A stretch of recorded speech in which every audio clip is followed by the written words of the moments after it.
Come on. There we go. Hey! Welcome back, everybody. To Friday Evening Trains. It is Friday. It is the evening, and we're going to be driving some trains. So, yeah, I don't really have anything else prepared. So we're kicking off today with Up from Devon Part 1. I said on Facebook yesterday that I'm going to be running Part 2 next week. Just fly. So, it's a cloudy day down in Paignton. The smell of rain is in the air as you climb aboard train 1M29, the 701 service to Manchester Piccadilly. You will run up to Bristol for the next driver. Things are running pretty well right now, so you should have a fairly uneventful run. Kick it off here. Well, that's a lovely screenshot. Props to Peter Hayes. That is one heck of a shot.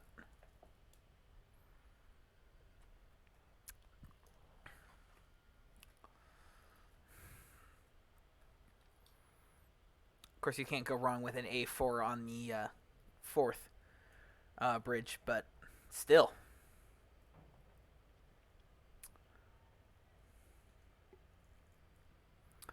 Loading screen. Loading screen. Do.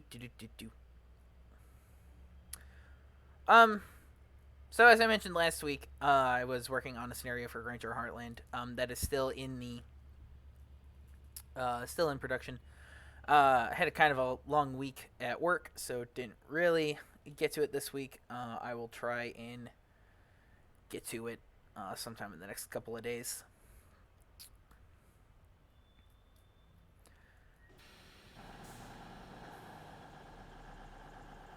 Oh yeah, love that crunch. Good morning, driver. Please open the doors here at Paignton. Departure time is 7:01. Using the F3 HUD for this one.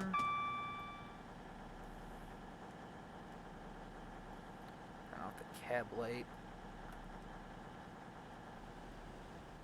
Yeah, make sure I get my headlights right here. Come on. Here we go. Frames are a little crunchy here in Paignton.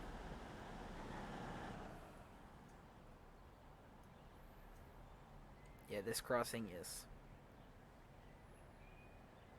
so good. Really, really fantastic, but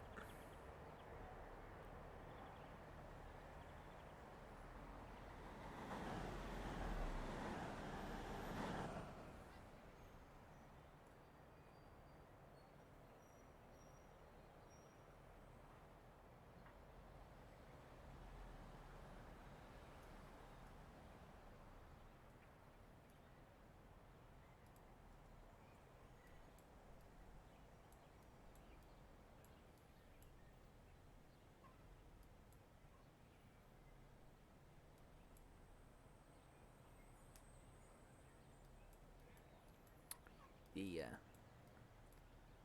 line to Kingswear pretty much only used as a preserved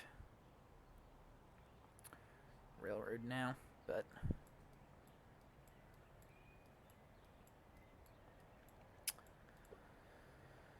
so this is to what was at the time of this scenario the current timetable,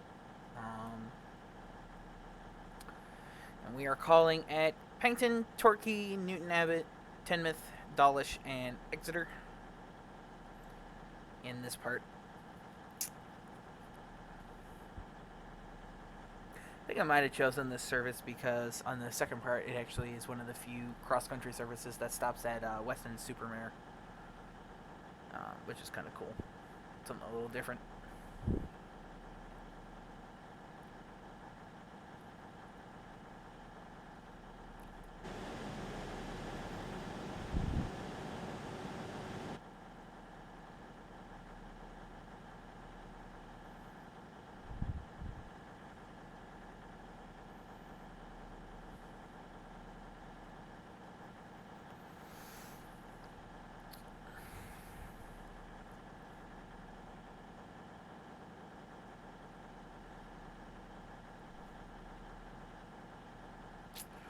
not a lot to talk about at the beginning of this scenario here.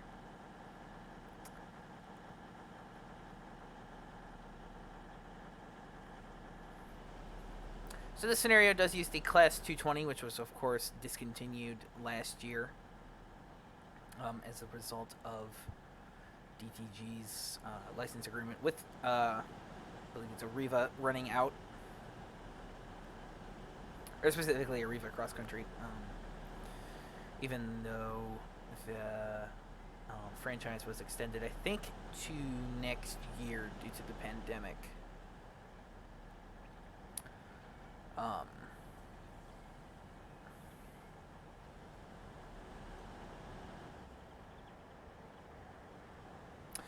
It's possible Arriva didn't really feel like handing out licenses for what was essentially a dying franchise. But obviously, we don't know.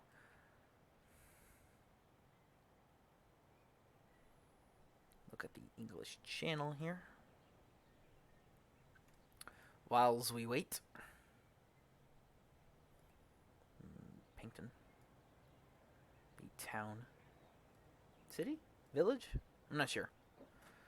Not sure what Pankton is classified or zoned as classified, I guess.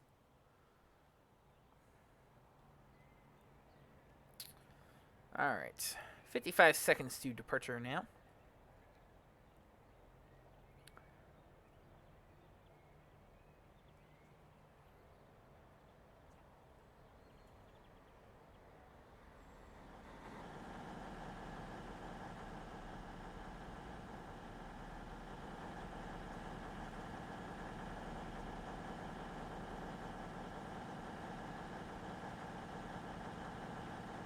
Piccadilly.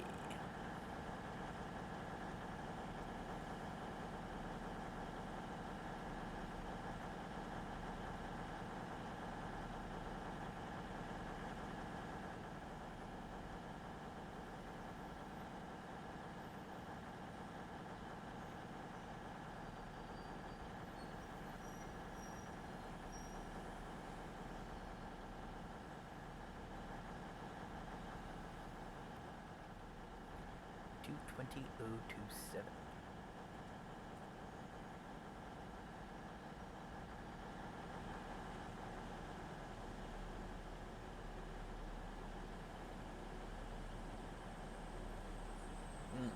Tasty textures.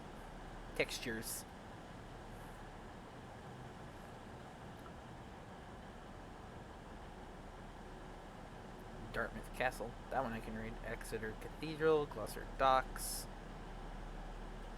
The Yo Valley. Good. Next stop is Torquay. Arrival time is 7:06.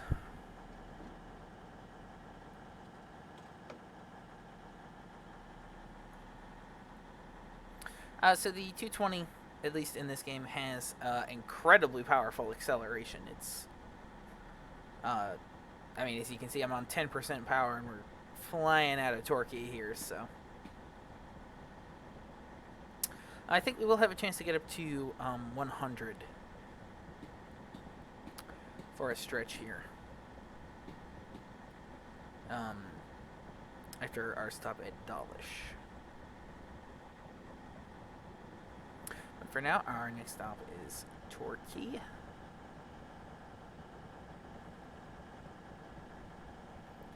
It's a pretty gnarly grade coming right out of Pankton here.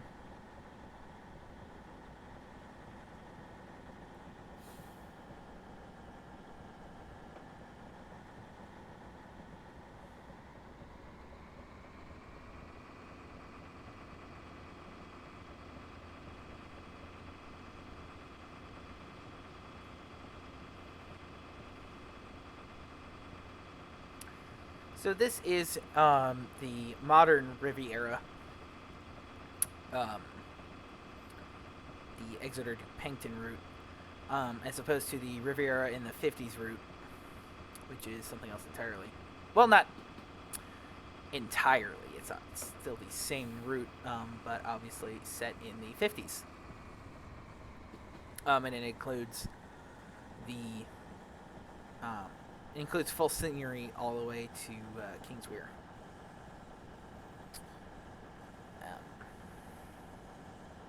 And it comes with a variety of GWR steam era equipment. That route was included in Train Simulator 2016. This route came out, I think, for either 14 or 15. This route's been out a while.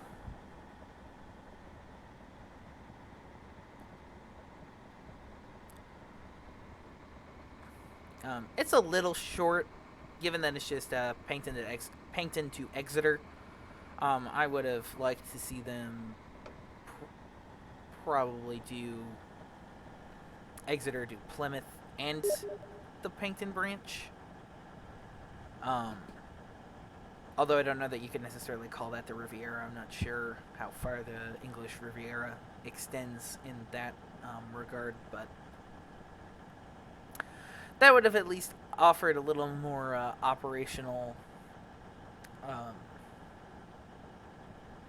possibility, I guess is the word with the route.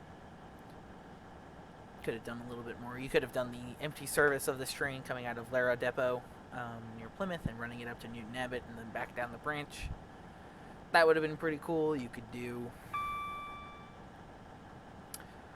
just more, I guess, with the intercity services that use the Plymouth to Exeter portion of the Great Western Main Line.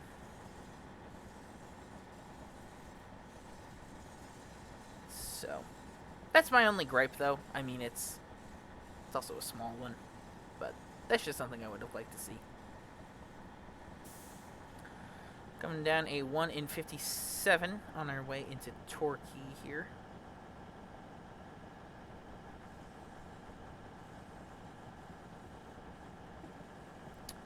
Which for the longest time I thought was pronounced Torquay.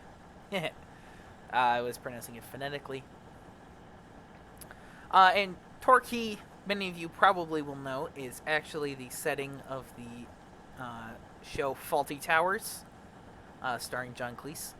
That was one of my favorite shows growing up. Still is one of my favorite shows. But it was one of my favorite shows on growing up. My grandparents had both seasons on DVD. And so anytime we went out to visit them, that would be one of the things I was most excited about was being able to watch Faulty Towers. I actually watched Faulty Towers before I watched Monty Python. If you could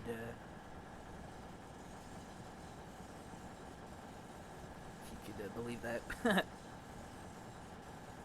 Anyway, we're coming into Torquay Station here.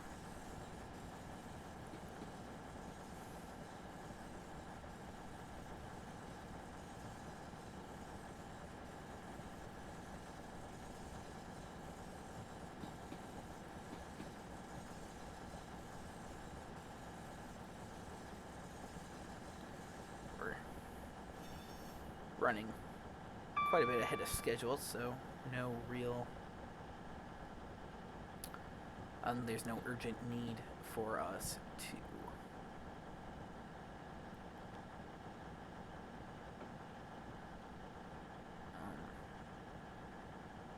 do any kind of heavy braking.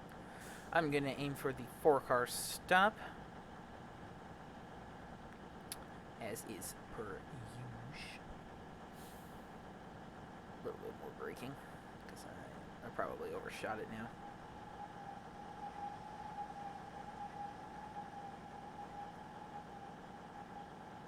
Although, actually, I guess I should have gone for the VT45, which is up here, because technically that's what this is. I think that's referencing Back in the 90s, the original cross-country franchise owner was Virgin, so it was Virgin Cross Country, so Virgin Trains 4 or 5 car stop, as opposed to, at the time, as opposed to First Great Western, or Wessex, I guess, 4 car stop. I believe Wessex was the original. Or Wessex handled the local services. FGW, I think, was still in charge of the inner city services.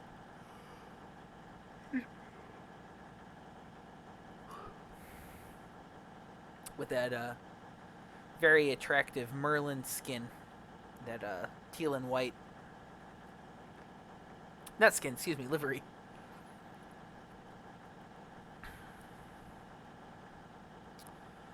That they had right after privatization.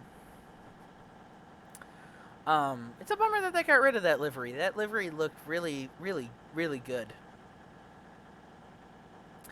Although I do enjoy the current, well, I guess it's no longer current, the GWR livery. Well, I guess it sort of is on the castle sets. Excuse me, the four coach HST sets that handle local services in Cornwall. And I think the Cardiff Central services that aren't out of Paddington. I think the Cardiff to Taunton services are handled by Castle sets now. I think the only thing on being handled by DMUs, I think, are local services. Aside from those, out of Bristol and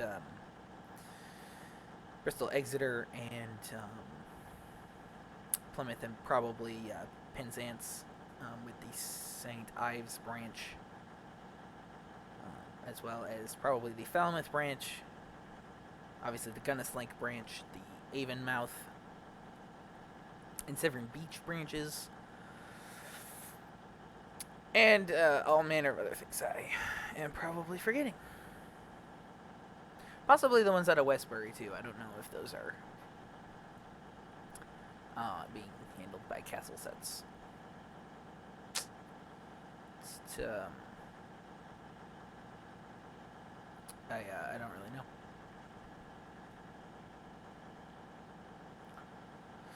Good. Next stop is Newton Abbot. Arrival time is 7:15. Oops.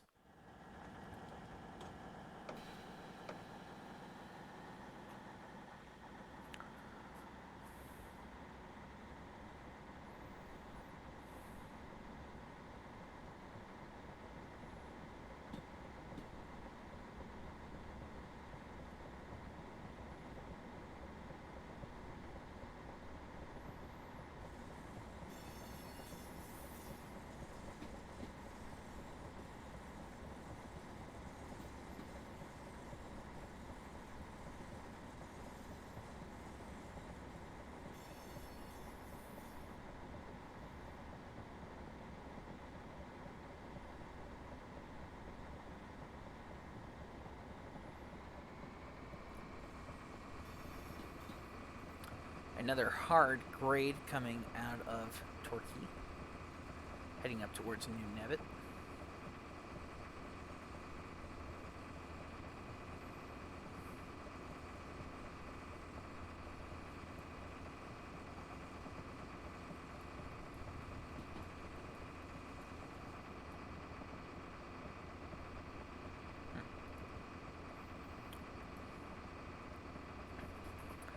One of the things that kind of changes with the Riviera and the 50s route is that there are 1 or 2 more stations on this portion of the line. There have been some stations removed between Newton Abbot and Paignton. I don't remember. There might have been 1 or 2 that's been removed between Newton Abbot and Exeter. There's one I can think of. Stargrounds. Okay, yeah. Exminster, I guess. So yeah. Oops. Getting distracted. We're passing through Tor Station here.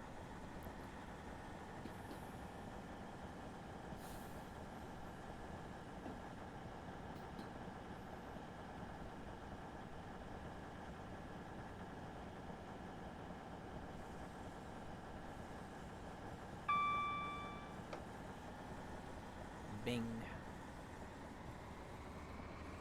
Yeah.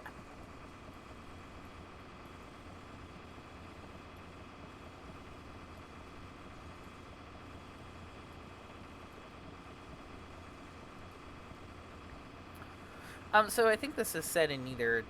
I think this is set in 2019. So, technically, you should be seeing 802s on the GWR services, but obviously there's not an official 802 GWR 802.4 train simulator, so I'm still using HST sets, which is a hit, of course, for realism, but not a. But I think we can make an exception for HSTs. That is probably one of the biggest bummers for me, is that by the time I am able to visit England, there will probably not even be even short form HSTs in service anymore.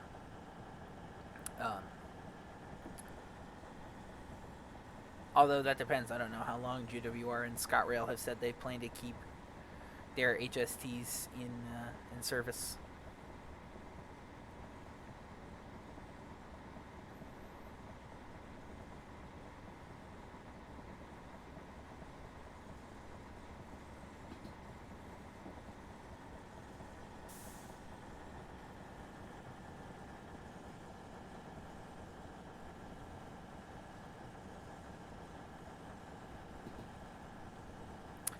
That being said, I do really like the look of GWR's 802s. I think they're very, very sleek looking trains.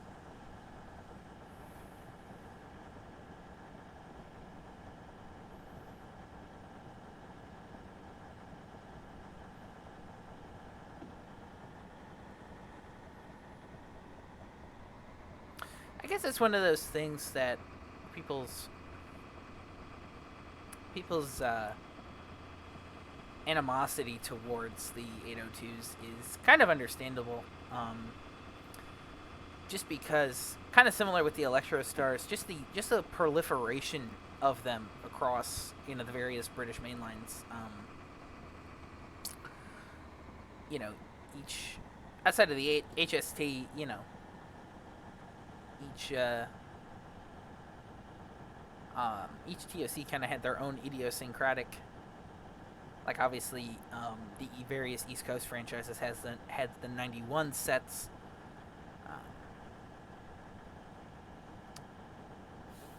The West Coast had the Pendolinos and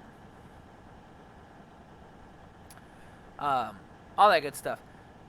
And so it's just a matter of everything kind of becoming the same no matter where you go. There's Azumas on the ECML, there's Azumas on the WCML. Or whatever Avanti is planning on calling their 800 derivatives. So I get it. It's something that's kind of been a discussion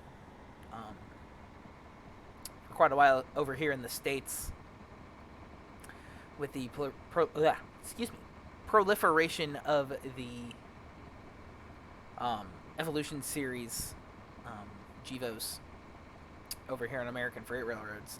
Everybody has multiple hundreds of them now. And before that, it was, the AC 4400 and the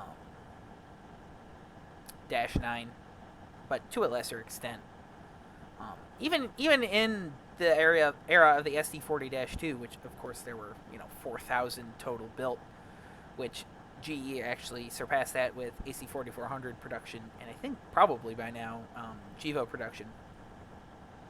There was still enough variety, because you still had first generation Jeeps, you had Dash 2 Jeeps, um, even even beyond the SD40-2 life, you had SD50s and SD60s, and so there was just a lot of variety. You could go trackside and never really quite be sure what you were gonna see heading up the next train, and that's kind of something that's been lost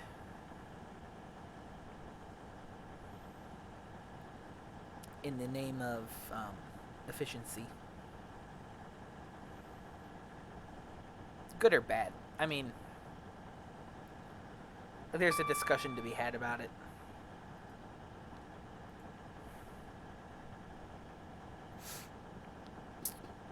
But it's really just like anything else. It just the forward march of time, and I'm sure it makes things simpler on shop forces. It's a lot easier to remember how to maintain three different kinds of locomotives as opposed to you know 10 or 12 or more, depending on what exactly the railroad you worked for had.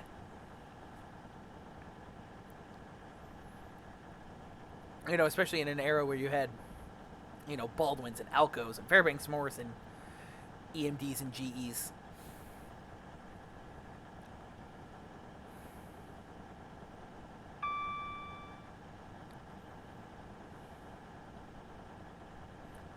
So coming in at the left here, as I was talking about earlier, is the line to Plymouth and ultimately Penzance in Cornwall. And lest anyone forget just um, how big England actually is, I think from Newton to Plymouth by rail, Newton Abbot to Plymouth by rail, it's about another half hour, maybe 40 minutes. Beyond that to Penzance, it's over 2 hours still. So, it always just kind of amazes me how the amazing. I think London to Penzance by train is like a 5-hour journey, via Westbury, which is kind of crazy to think about when you figure that like London to Brighton is only a half hour, or even London to Edinburgh is still only about 4 and a half, maybe 5, depending on how many stations are stopped at. But I'm not sure how long London to Glasgow is, but I'm sure it's in that 4-hour range.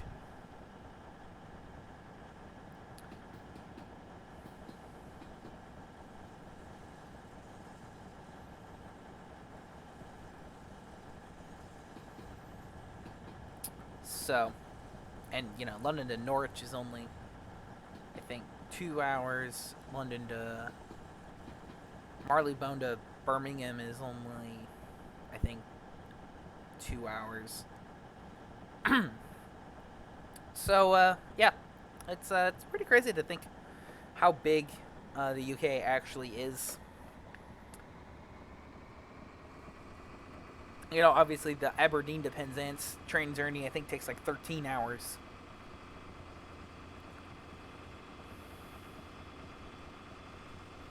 Or something, possibly even longer. I can't remember off the top of my head, but it's just coming way too hot here.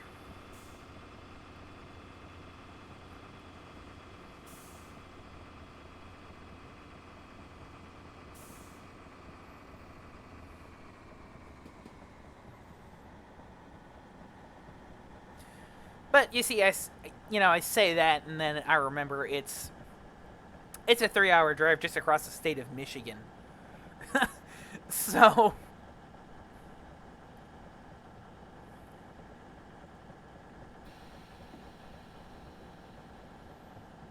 east to west, it's obviously way longer if you're going north to south. So,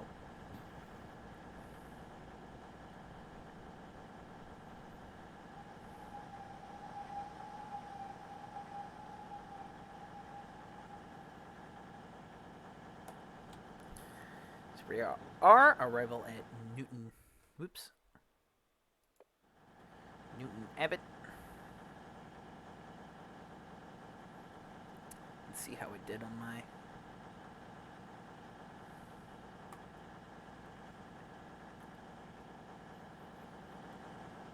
I could have gotten a little closer.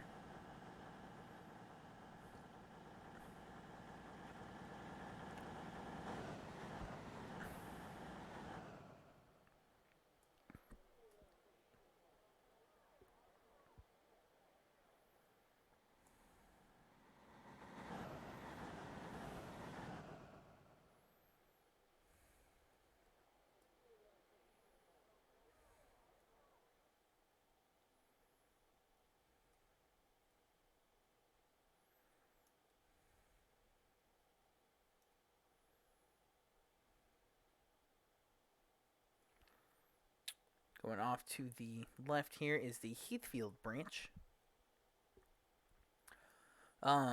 Which, as far as I know, isn't used. I don't even really know what's up there. Industrial minerals and Hilter fuels. Yeah, I don't know.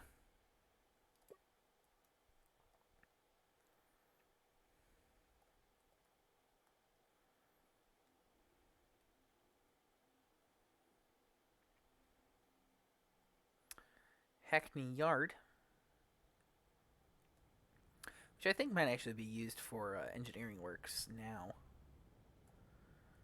but was, I think, a goods yard, or is a goods yard on the Riviera in the 50s route, but it may also be used as the coach yard.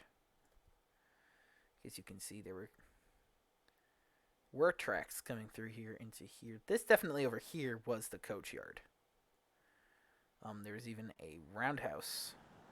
I think it's at this end. Obviously now it's warehouses and such, because even the railroads can succumb to, well, not succumb.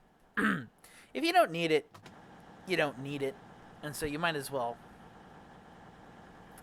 Like, pretty famously, a couple years ago, CSX bulldozed their Tilford yard in Atlanta, which was a hump yard, that they determined they didn't need anymore due to the restructuring of their network due to precision scheduled railroading. And so in a fast-growing area like Atlanta, good, next stop is Tinmouth. The arrival time is 7:23. In a fast-growing area like Atlanta, real estate is valuable, and so they obviously took the opportunity to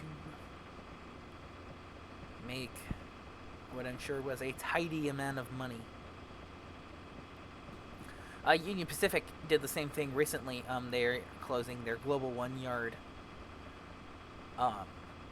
in Chicago, which is actually modeled on the racetrack route,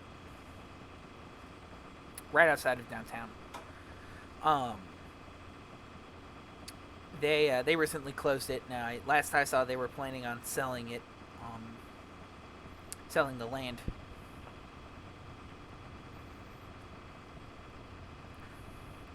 Because Chicago is another area where real estate is valuable, so.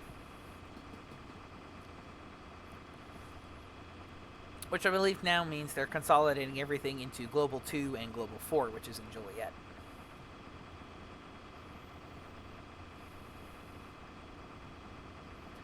Because I think just about every railroad uses multiple yards for intermodal in and out of Chicago. I think the volume is just so great that you really can't not do that. There are a couple of exceptions. I don't think. I think Canadian Pacific uses Bensonville, and that's about it. And I don't think CSX uses anything besides Bar Yard or 59th Street, if that's still around. But Union Pacific uses Global 2 and Global 4. BNSF uses Corwith, Cicero, and Willow Springs. Oh, and I thought there was one more, actually.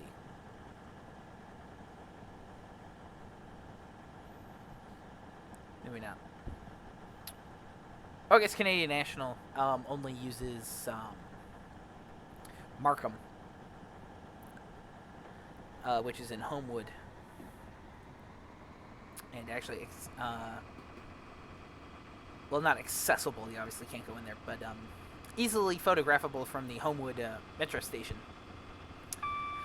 But I believe that's the only yard they use for intermodal. And then Norfolk Southern has just a whole bunch. They use Landers, 47th Street, Park Manor.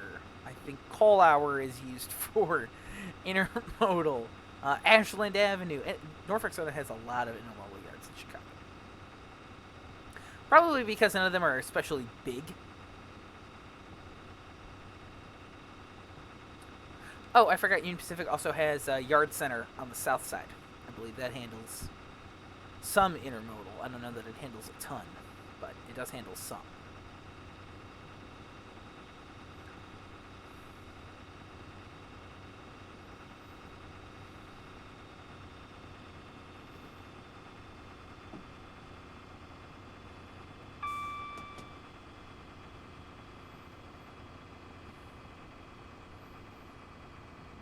That was a massive tangent that I got off on there, so apologies for that. We are now running... I don't know that we're... I guess this is... I don't know, this is officially the seawall.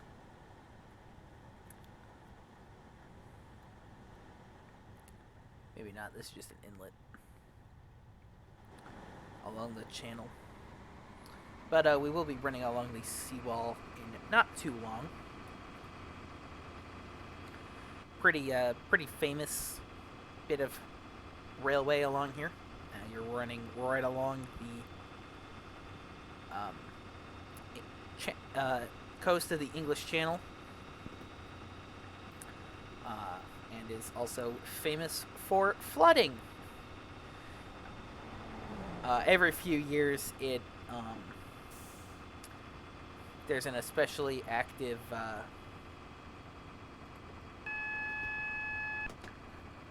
speed warning for the 60. If there's an especially powerful storm, it has been known on a number of occasions to damage the seawall. I think most recently it happened in 2017, 2018? Possibly farther back than that, I can't remember.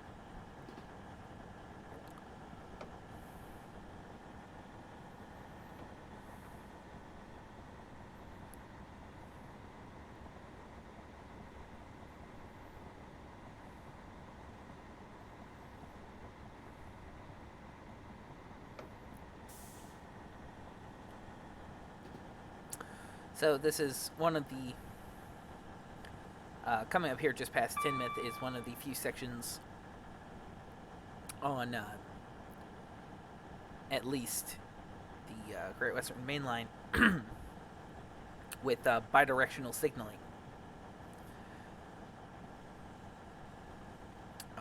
Obviously more common practice in America.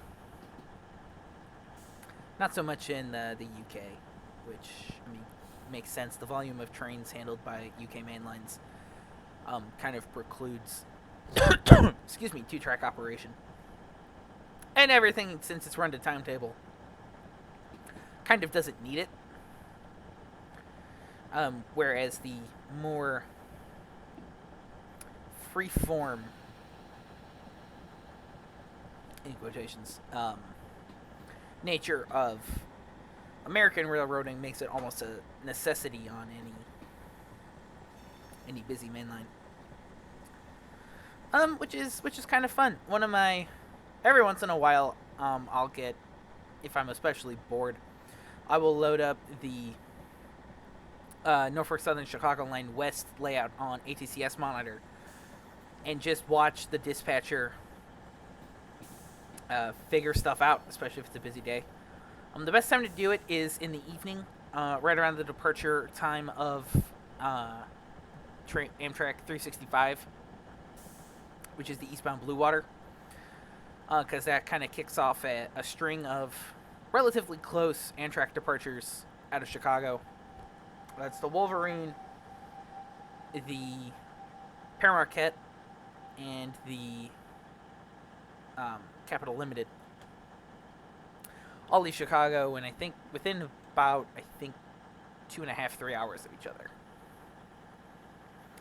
And so it's always really, especially if the railroad's busy, it's always fun to try and watch the dispatcher figure himself out, keep everything moving. That is an incredibly busy piece of rail. It's almost surprising sometimes how busy that line gets.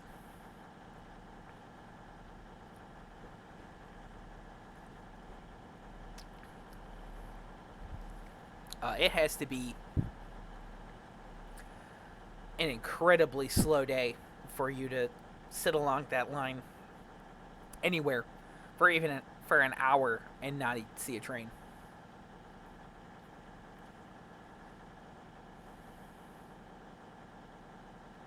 Which is one of the reasons I would like to see it come to Train Simulator. That would be an incredibly fun route to recreate. I'd also want to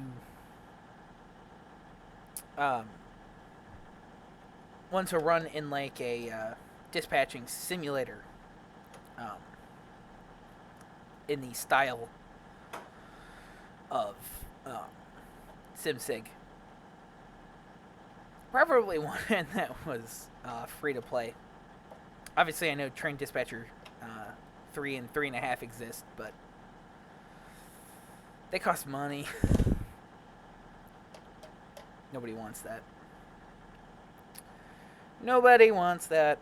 Even though I've paid for a number of SimSig layouts now. I just got Plymouth this week, which is a nice layout. I enjoy running the Plymouth.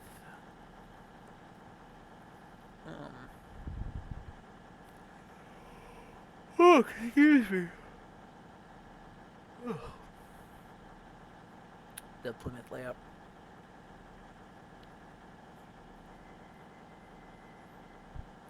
Good. Next up is Dawlish. Arrival time is 7:28. So now we definitely, once we get around this curve here, we'll be running along the Dawlish seawall, or the Devon coast wall, or whatever. Whatever its official name is, I can't remember.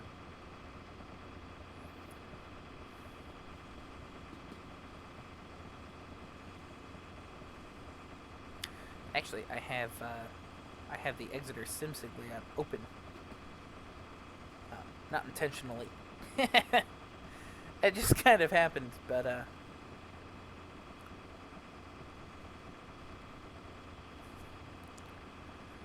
so yeah, here we are running along the seawall now. To our immediate right, the English Channel.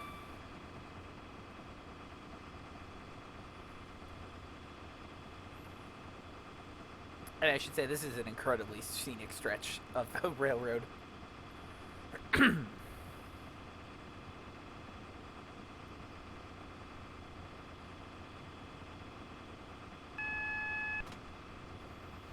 Morpeth board warning for the 60-mile-an-hour limit. So here you can see, I was talking about earlier, bidirectional signaling on this stretch.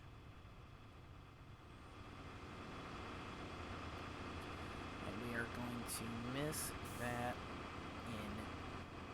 entirely.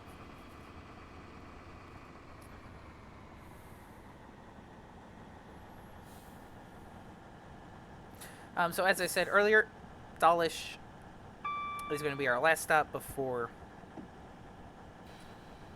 um, Exeter. So we'll have a nice long run beyond that. Up through here, we are coming through Parsons Tunnel.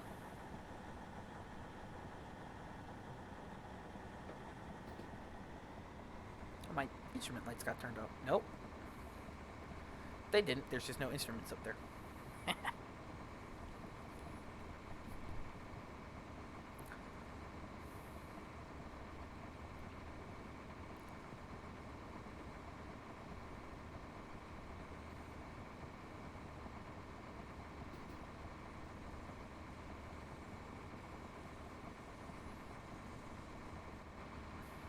Crazy super elevation here. Ooh, baby.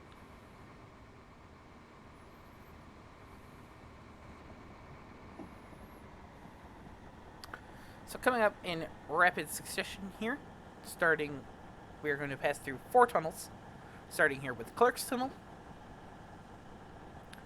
then Filet Tunnel, I don't know, then Corryton Tunnel,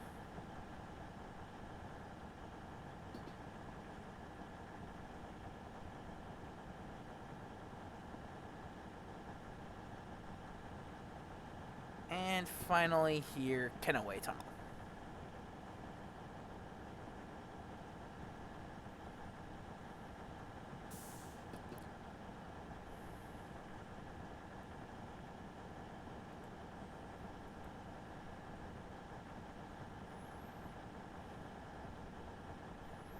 Which brings us directly into Dawlish.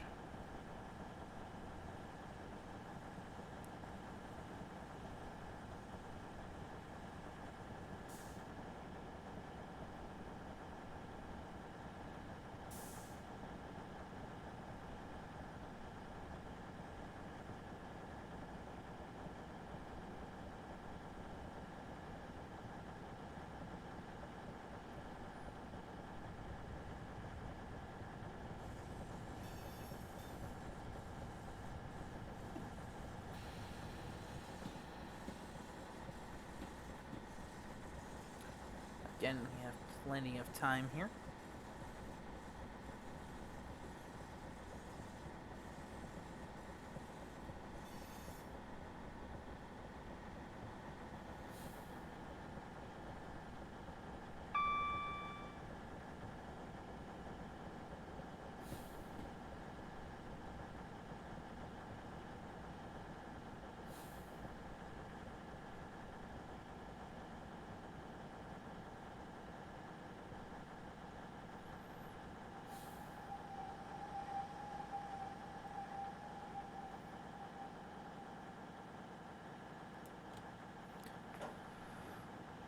Arrived at excuse me, Dawlish.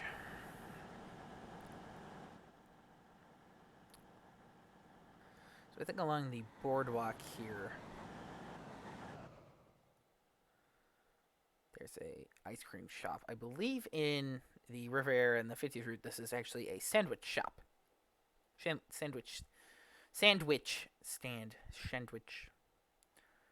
You want a sandwich?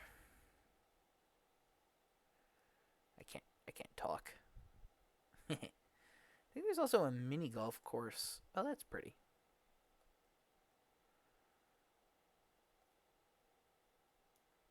I think if I remember correctly, there's a mini golf course. Nice pink house. There's a mini golf course. I think that was purported to be modeled in. Maybe it's up here. No, maybe not. Is it by Dawlish Warren? Oh, it was by Dawlish Warren. That and a go-kart track.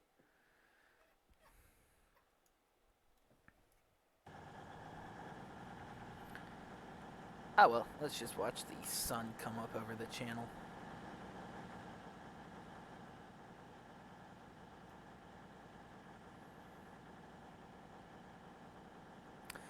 remember being duly impressed with the animated waves. This and the Pacific Surfliner route. Good. The next stop is Exeter St. David's. Arrival time is 7:41.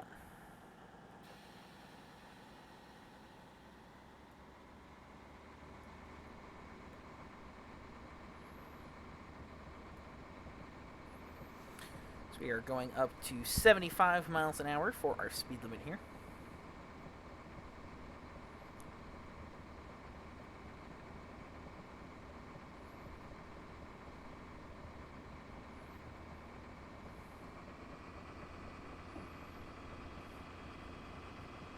No real reason to whack it into 100%, but I feel like it, so I am. Excuse me.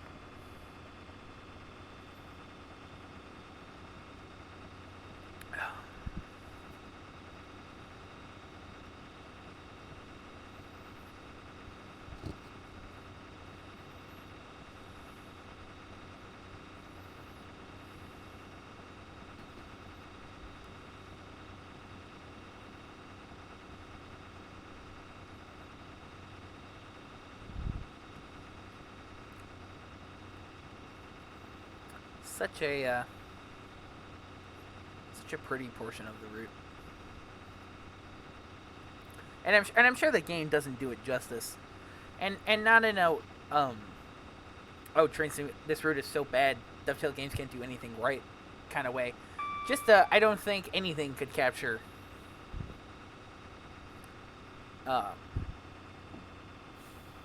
this area.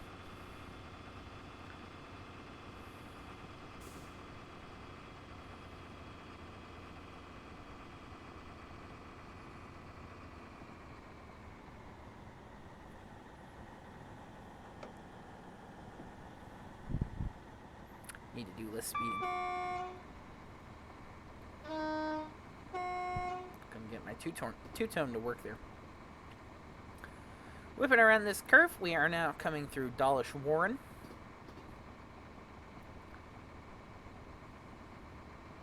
And the speed's going back up to 80.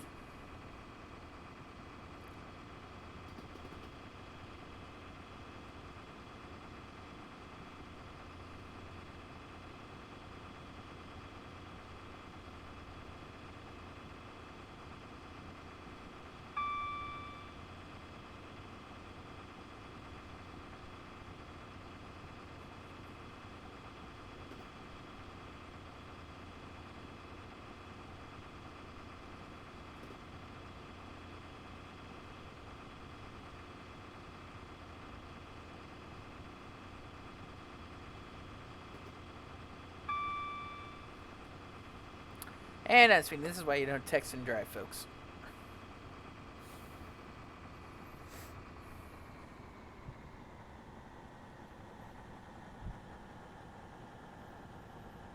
So we're now coming off the seawall, but we're still going to be rolling through kind of a coastal plain region.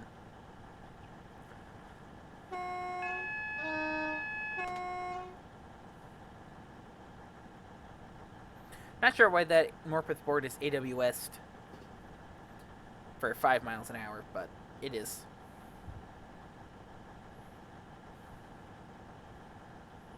I don't know if that would be the case in real life.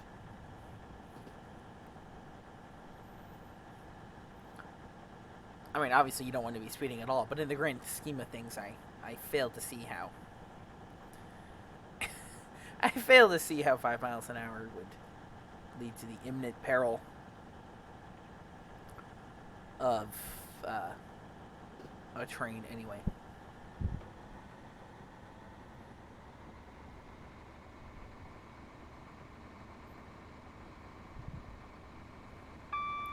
Passing by a marina here as we come up on Starcross Station.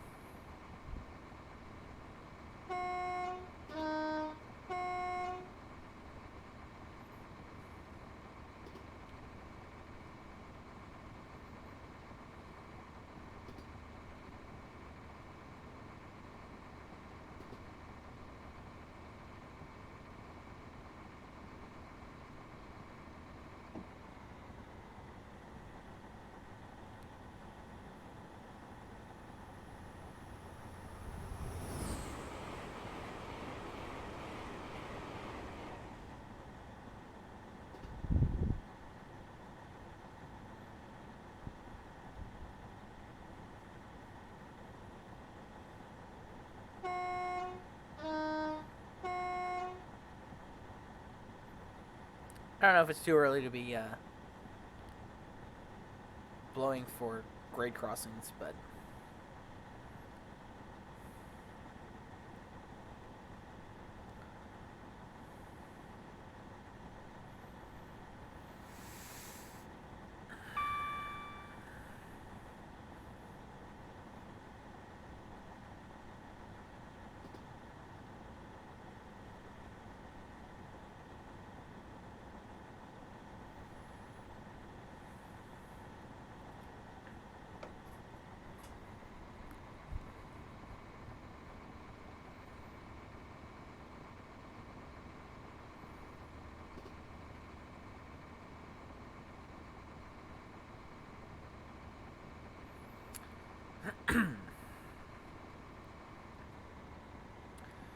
going up on a 100-mile-an-hour section now, which will persist, I believe, most of the way to Exeter.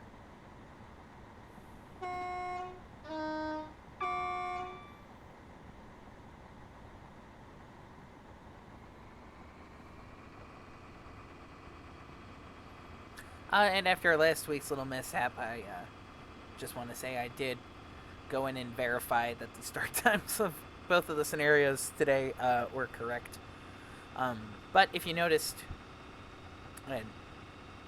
at the beginning in the scenario description and now here, the titles aren't as freaked out as they were last week. I'm really not sure what was up with that. But whatever the problem, it does seem to have sorted itself out, so.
Speed just does not want to behave.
Oh, minus 100, yeah. I don't know what the deal is.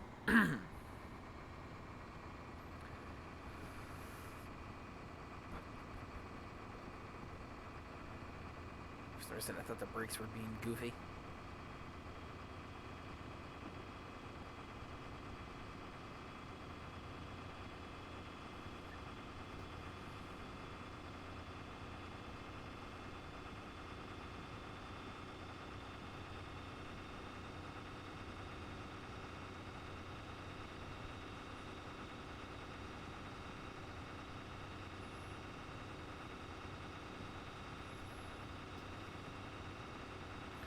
Hey, Ned. Welcome, welcome back.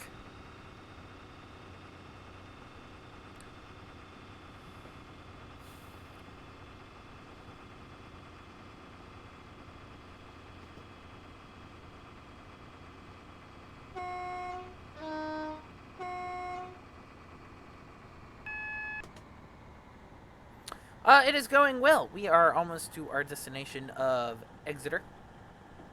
We are once again starting off in England here.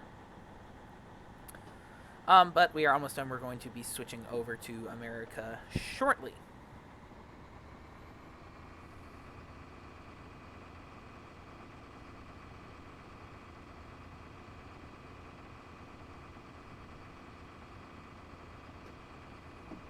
Gotta go ahead and brake for this 75-mile-an-hour speed limit.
So we are clear into Exeter Platform 5.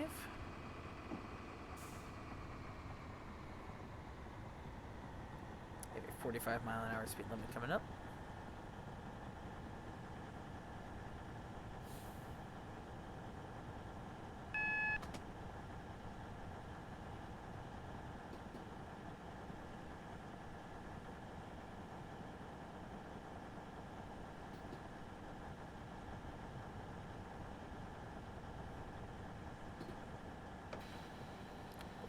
A little aggressively, but we are also running well ahead of schedule here, so let it coast and let it coast at 45 for now.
Into the platform here. Yeah, that is 1CL. Did I misspell? Oh, no, I spelled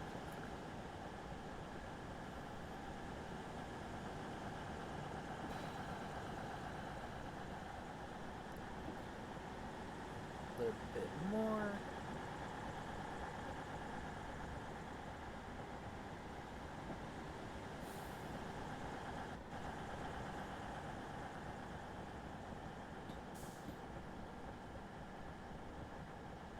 Oh, little too much.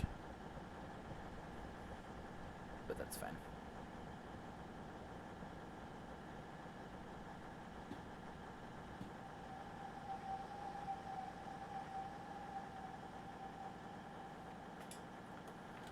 So here we are, arrival at Exeter. Once again, this was Up from Devon Part 1. We'll be running Part 2 next week.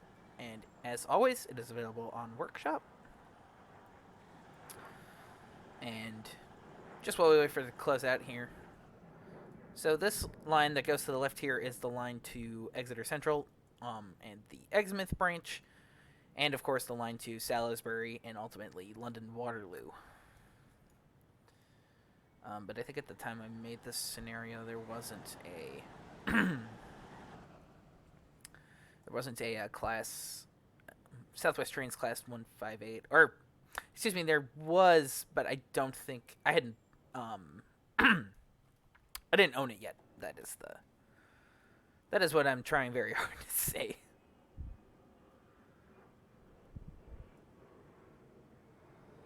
This is, of course, Exeter Riverside Yard. This is Exeter New Yard, where, of course, empty trains are stored in between runs. Should be a signal coming out of Exeter Yard here, or Riverside Yard. It's kind of weird that there isn't. Good run, driver. Let's grab a quick stretch before continuing on to Bristol. Which, of course, we're not going to do till next week.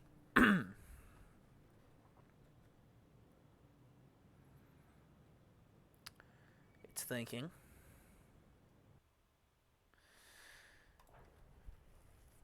Alright, so that was the end of the first scenario. I'm going to pop it over to the intermission screen, and we are going to continue on with the deadline in just a sec.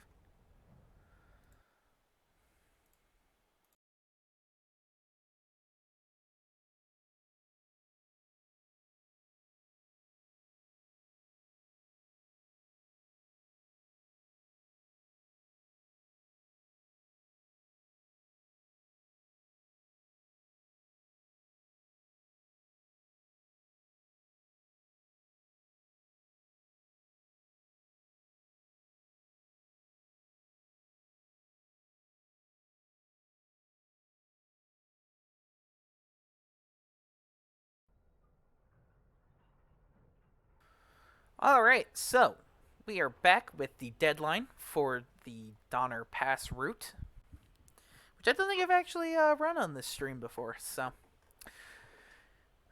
before we get started, let's read the description. Union Pacific has been rebuilding its fleet of SD40-2s at its Jenks shop in North Little Rock, Arkansas. These rebuilt locomotives are called SD40Ns. Today you are in charge of MRVNL UP's Roseville, California to North Little Rock, Arkansas manifest. Behind the road power, you have 6 SD40-2s going for rebuilding. You have stopped at Emigrant Gap to make a quick inspection of the train following an adverse defector detector reading, but will soon be on your way. And just as a note, before we load in here, immediately upon entering the scenario, what I'm going to do is increase the braking. When I made this on the train, when I made this scenario, I wildly underestimated the grade at Emigrant Gap on this route. And so when you load into the scenario, you immediately start rolling backwards.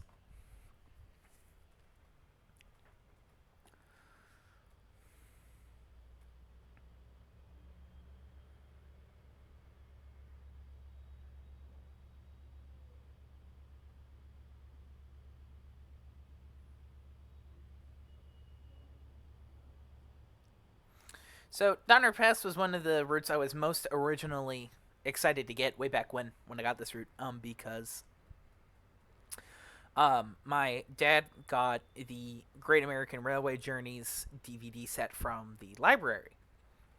And, of course, one of those is about Donner Pass. And actually, upon rewatching it recently, I discovered Richard Steinheimer actually consulted on that documentary. Come on, give me more break. Union Pacific Roseville Sub-Dispatch. MRVNL, this is dispatch. What's the holdup with your conductor? You're tying up my railroad. I read that in the completely wrong inflection, but that's okay. More brakes. More brakes. Dispatch, this is UPMRVNL. My conductor is almost finished with his inspection. I will let you know shortly, and then we will be on our way. I literally cannot get this to stop rolling. Hand brakes. We need more hand brakes. I'm actually gaining speed. The more hand brakes I apply... What the...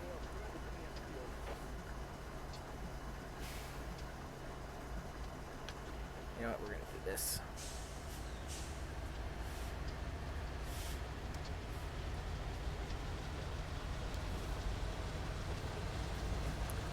Conductor, we are good. I didn't find anything wrong.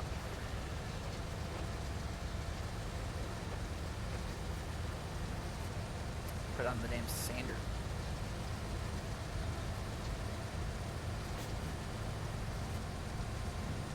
I believe I need to wait for one more. Good. One more pop-up. Oh man, I shouldn't have taken those handbrakes. Dispatch, this is MRVNL. My conductor has come back with the all clear and we are ready to proceed. Obviously, we already had the signal, so hopefully I can get this stupid thing to move in the right direction. I even gave us a DPU. MRVNL, this is dispatch. You are cleared to proceed eastbound, subject to signal indications.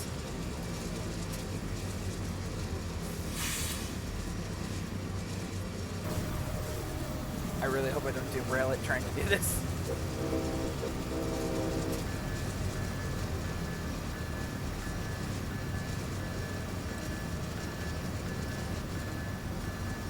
Alright, I think we're good. I'm gonna turn my game audio down just a little bit. I always forget. Whenever I'm running an American scenario set in the mountains, I need to turn down Train Simulator for myself, or I can't even hear myself think.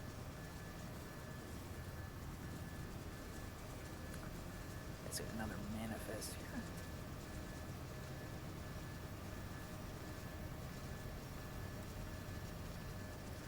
Yeah, I know. It is pretty funny. So, as I was saying before we loaded into this scenario, and I completely forgot myself. One of the Richard Steinheimer consulted on the Great American Railway Journeys Down Our Pass video, and of course, those of you familiar with railroad photography will know Richard Steinheimer is one of the most famous to ever do it. His images of especially railroads in the American West are iconic and some of the best ever put to film. Ditch lights. Is there not an instrument lights? Grab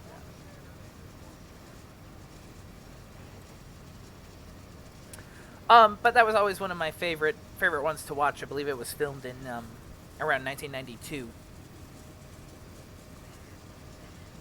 and is a great snapshot of Southern Pacific at that time.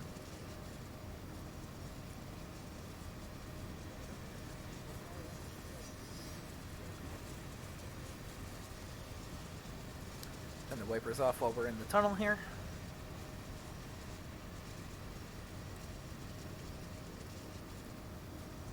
And we are slowly going to be grinding our way up to Norden, which is only 20 miles, but it's going to take us about an hour to get up there.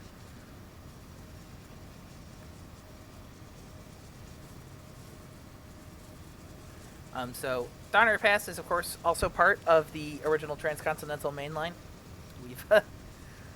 We've done 2 of those now.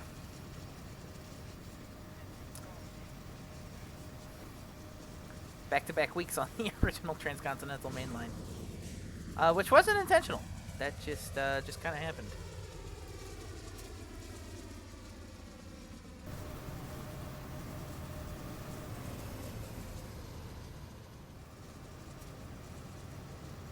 So Union Pacific obviously came into ownership of Donner Pass in 1996 as a result of the Southern Pacific merger. And Union Pacific stock actually looks really good on this route. I don't know what it is.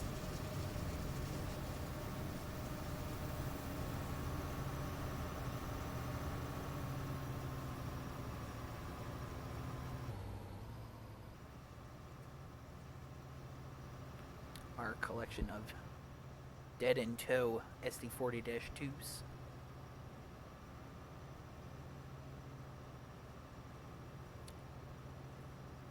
And in case you're wondering why we're struggling with this many units, well, the SD40-2s, these back 6 units here, are not turned on. They are not providing power and assisting with the train in any way. In fact, I think I might have even added this SD60 because the power I did provide wasn't enough.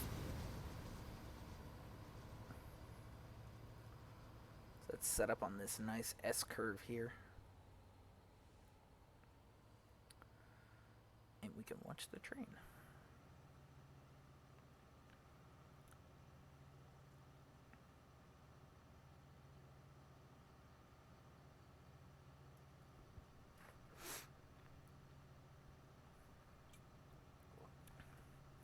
And actually watching the Donner Pass video is actually what gave me the ability to judge just how good the sounds on the digital train model SD45s are. So I can honestly tell you those things sound pretty much identical to the real things. Which is just incredible.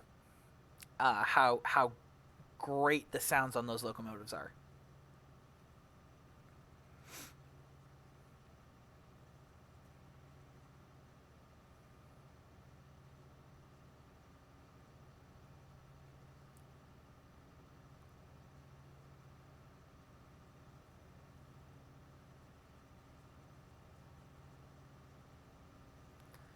Hazard turning the sander off and see where that gets us. Good, I didn't immediately incur any wheel slip.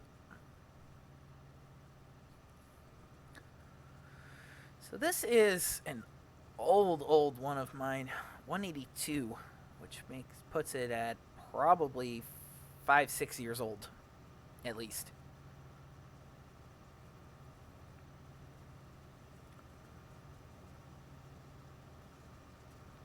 My knowledge of North American railroading has since expanded.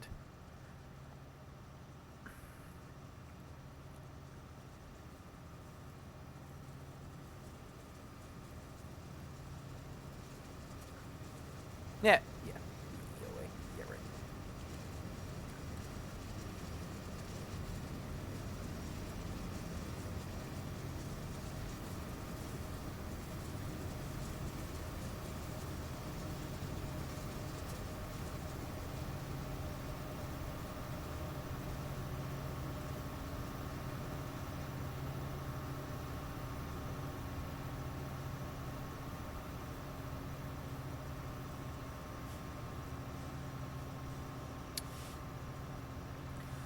So this route is also set in the 90s. I believe it's set in 1993. Right before Southern Pacific made several abandonments along the route, the biggest of which was the abandonment of the original transcontinental main over the summit, which is, and my cursor isn't turned on, but it's the route through all these tunnels here. That was abandoned in, I think it was actually 1993. And so between Shed 47, which is right here, and Norden, the line is single-tracked. And it is also single-tracked somewhere down the mountain, I think around Shed 10. I can't remember off the top of my head.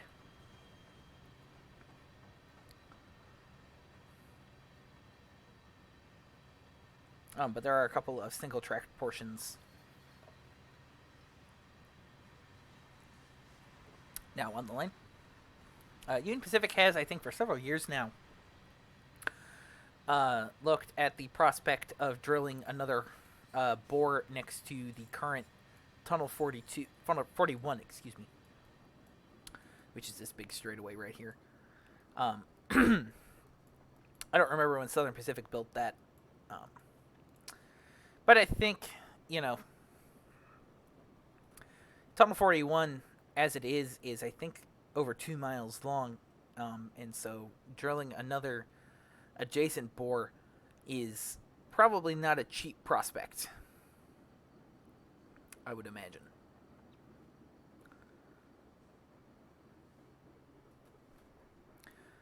So I don't know if there's been any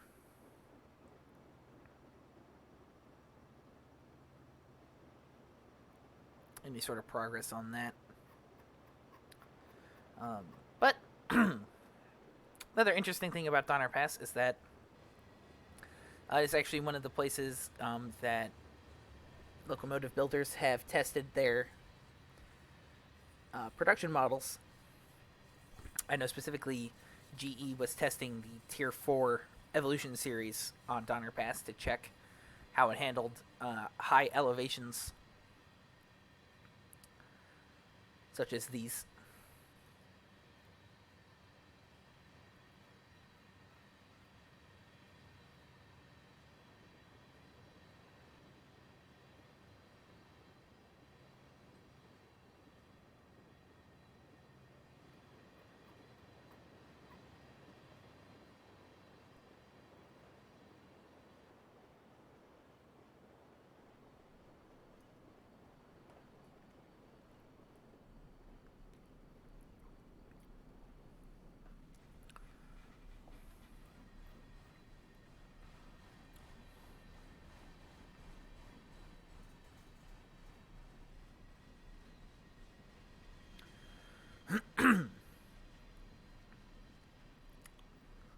But obviously, they test them in all parts of the country in various weather conditions. Or at least that's what you would hope. Amtrak did get burned a couple of years ago during an especially brutal cold snap here in the Midwest. They suddenly found that a number of the new Charger locomotives were not, in fact, equipped to deal with severe cold, and there was a rash of failures on a number of Midwest services. Um, which is, you know, which makes sense if you've ever looked at a Charger. There are, um, they have kind of an open design, which around the engine compartment, which or around the back of the engine compartment, I should say, which doesn't make any kind of sense really when you think about it. But unless you're looking at it from a purely aesthetic mindset, which, as an engineer, I will tell you that's not always the best mindset to approach things from. Not that it shouldn't be taken into consideration, but if it's a choice between making it look good and making it function right, um, it you should definitely pick the latter.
Oh, somehow I turned off the windshield wipers.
Doing about a steady 18,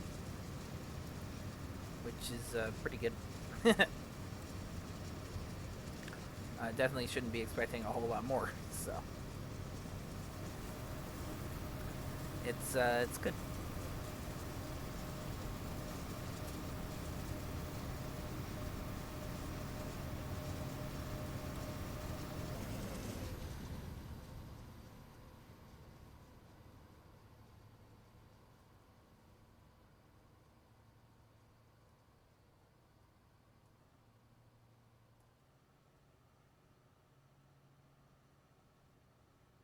I thought that was the signal. It was not.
Yeah, they do kind of clip into the rail a little bit. Is it just on the SC70 or is that also an effect? I guess they're also doing them on the G-Bow.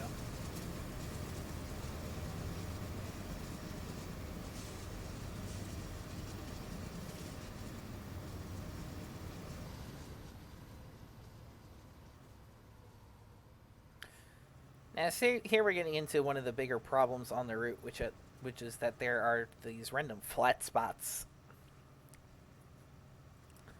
at various points on the grade that wouldn't be there in real life. And it really makes it difficult to for train handling because, on the one hand, going up grade, you're obviously going to have it in full throttle, and so all of a sudden you'll just find yourself rapidly accelerating. And on the downhill, you'll suddenly find yourself slowing down way more than you'd expect. Actually, you can see already our speed has started to climb.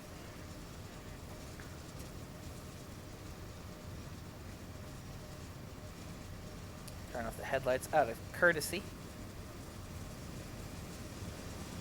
as he has done the same for us.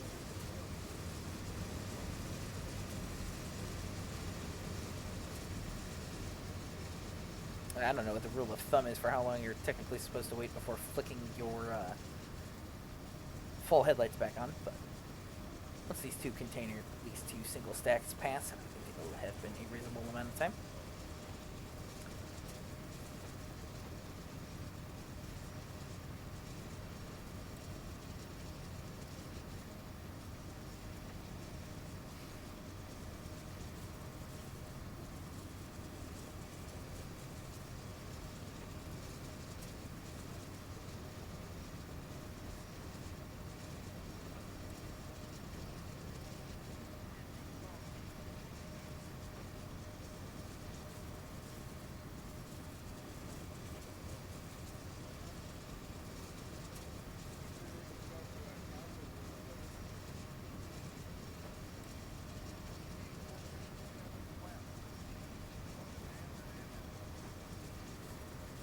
There is...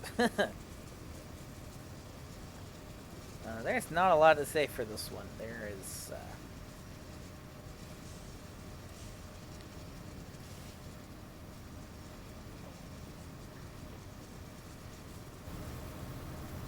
It's just a grind.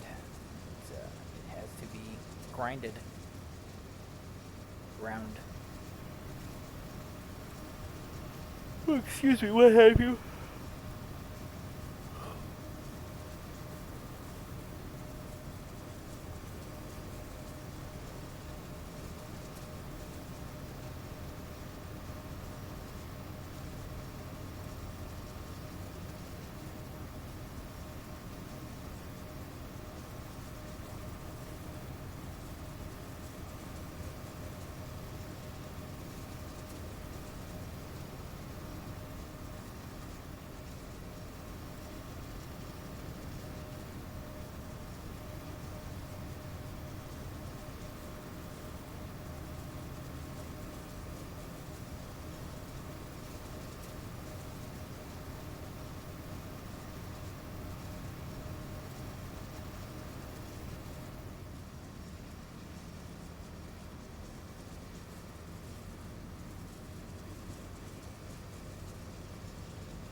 Reduce the power here, so we're getting close to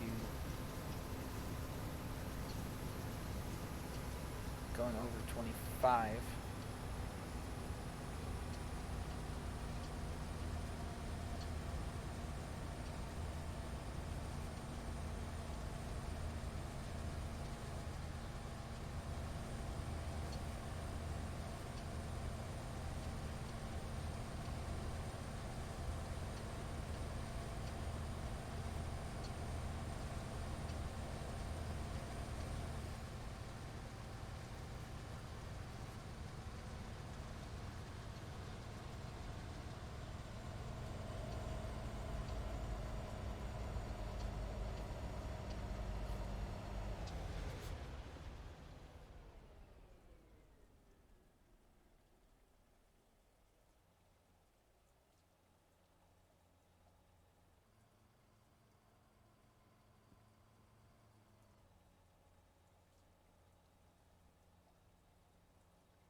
19 or 1885.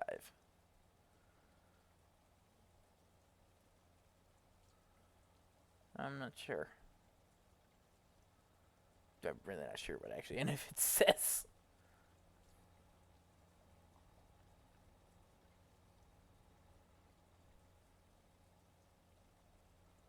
Other than obviously there's a 1.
Man, somebody left the cab light on in all of these. That's wasteful.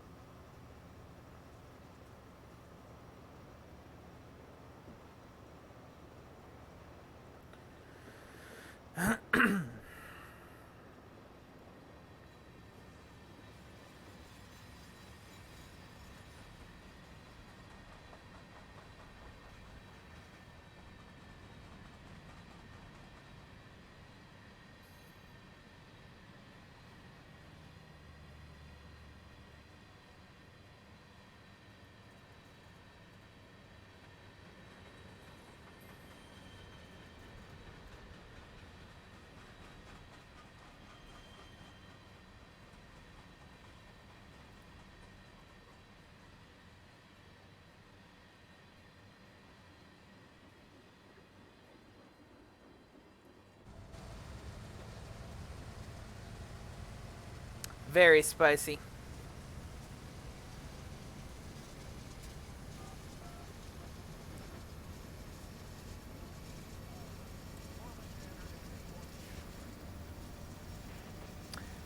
We are on Donner Pass, which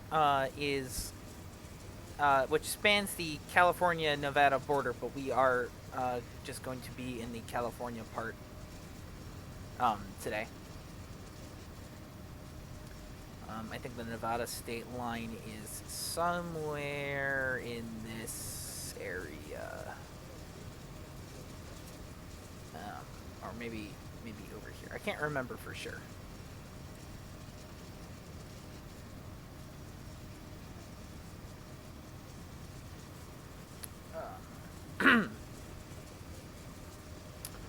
I am going to consult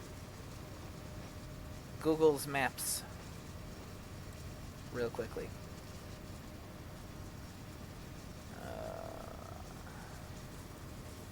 Not that it really matters. Oh yeah, it is somewhere around where I. So if I go back into 2D map here. Yep, signals are good.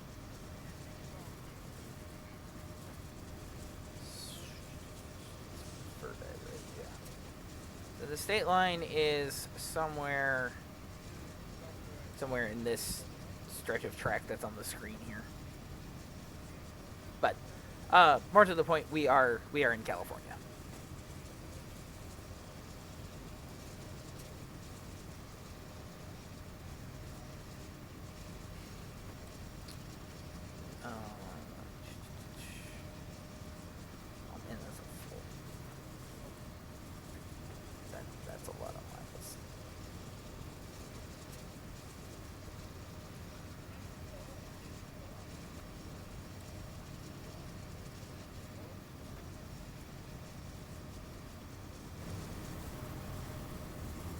Oh,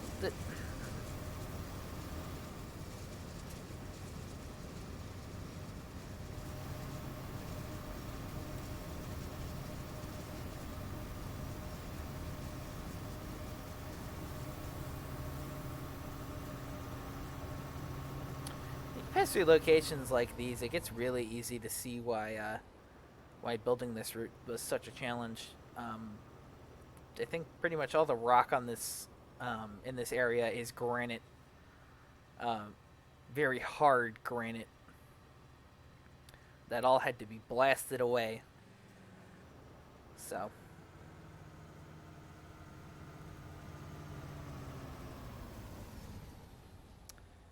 and caused the death of uh, quite a number of unfortunate souls. Obviously, a fair amount of them Chinese.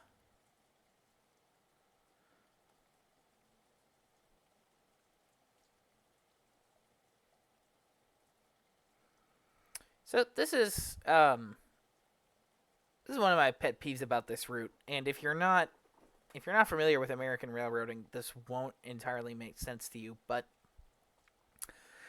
this is Shed 10, one of the few remaining snow sheds on this line.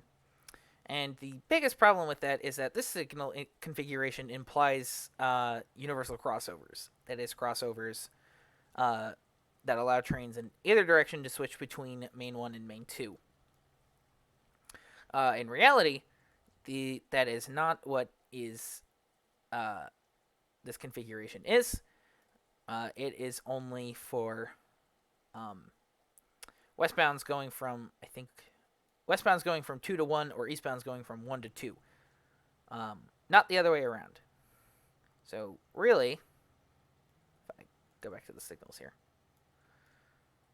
Yeah, the one on the right is, or the one on the left, excuse me, is correct. The one on the right should just be a single head.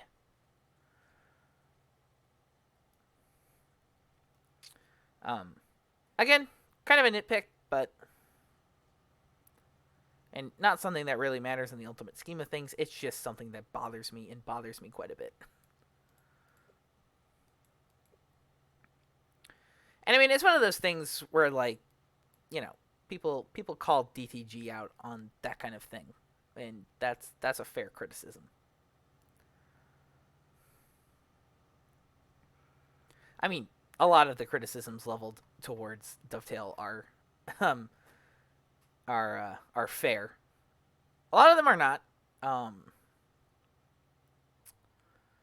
but more than a few of them are.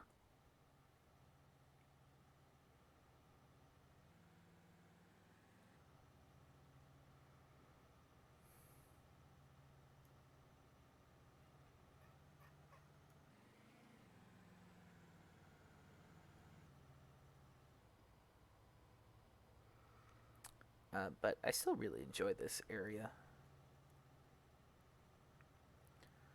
I mean, if nothing else, it still looks incredible.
short stretch of really steep grade here, 3.3%.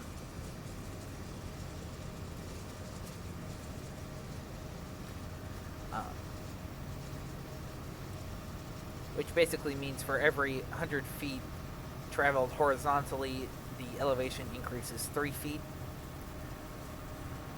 Which, obviously doesn't sound super impressive, but that's incredibly steep. And if you figure that going over, the course of quite a few miles, it would add up pretty quickly. You figure there are 5,280 feet in a mile. So,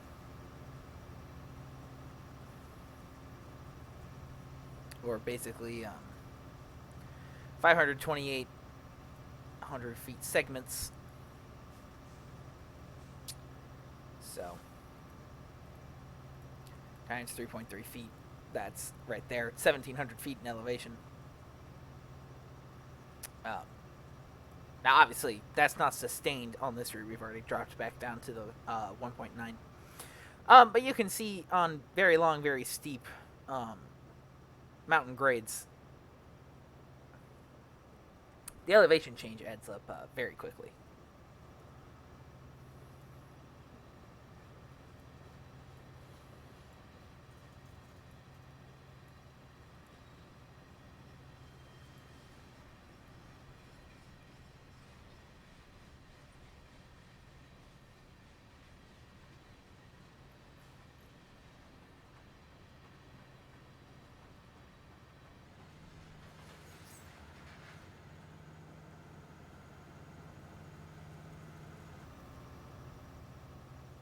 I really like that consist I made for this train. It's a nice looking consist. Not to toot my own horn or anything.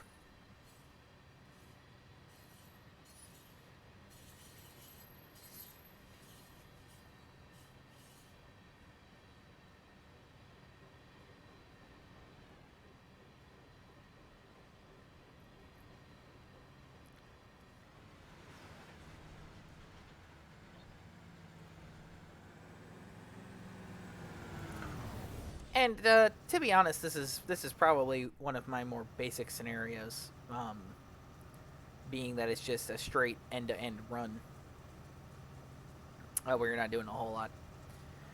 Now I'd probably add a more interesting AI interaction, but in a way I'm also glad I didn't, because I do not want to in any way incur the wrath of this train if I had to stop it again on this grade. So probably for the best that it's just straightforward if boring.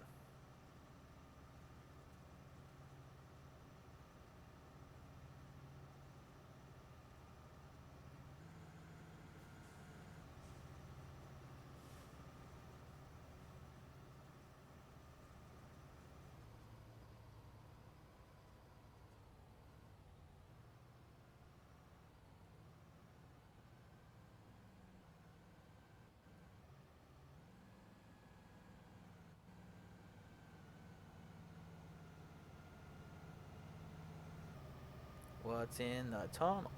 Nothing.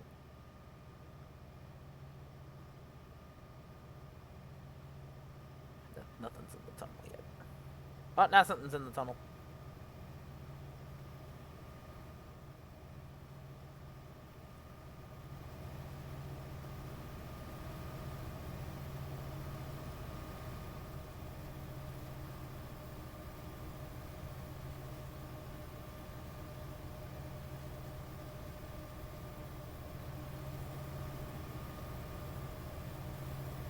Oh, that's what's in the tunnel. Nice.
Gonna get back in the cab. We're gonna be passing through another series of tunnels here.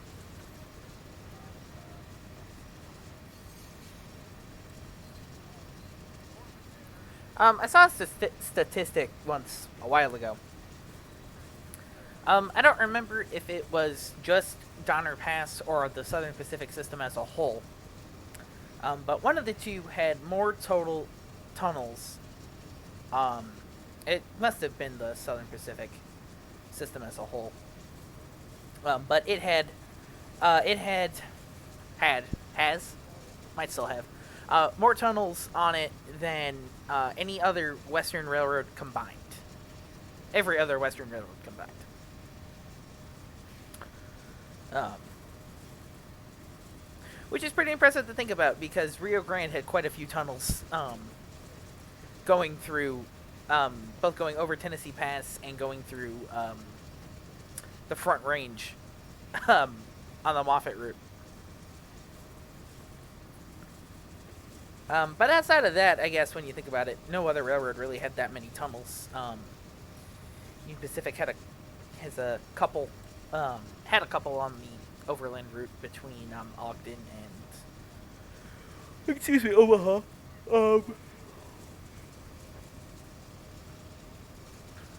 BN had a few between Marias Pass and Stevens Pass and the former Northern Pacific lines that are now. Oh, what did I hit? G maybe? Ah, it is G. Santa Fe, as far as I know, had a total of 3.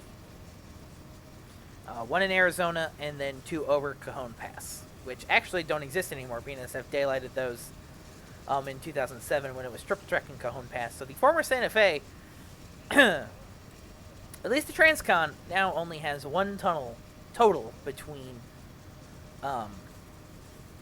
Chicago and Los Angeles.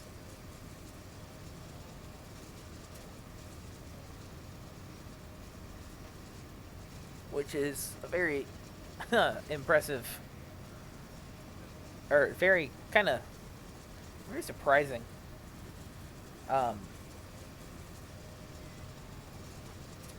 Figure that with the stat that the state of Wisconsin in total has 1 tunnel. On the former Milwaukee Road near Tunnel City.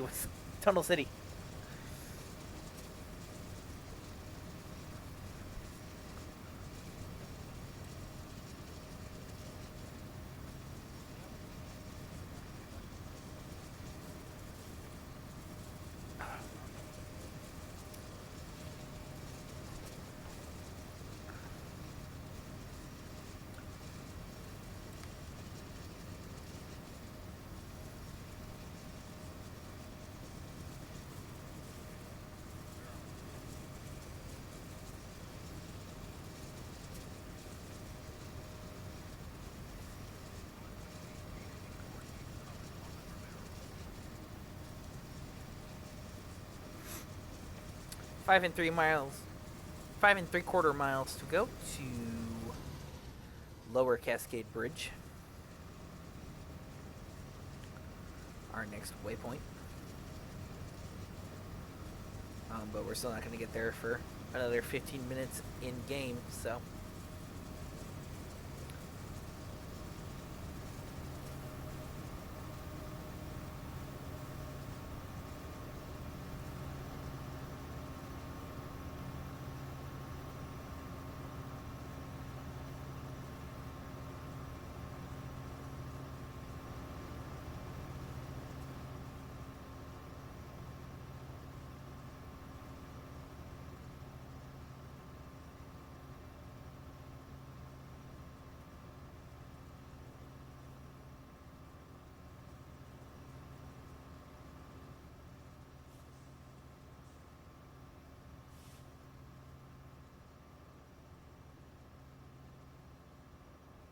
Oh, I guess it shouldn't surprise me that those auto racks fit. They came with this route.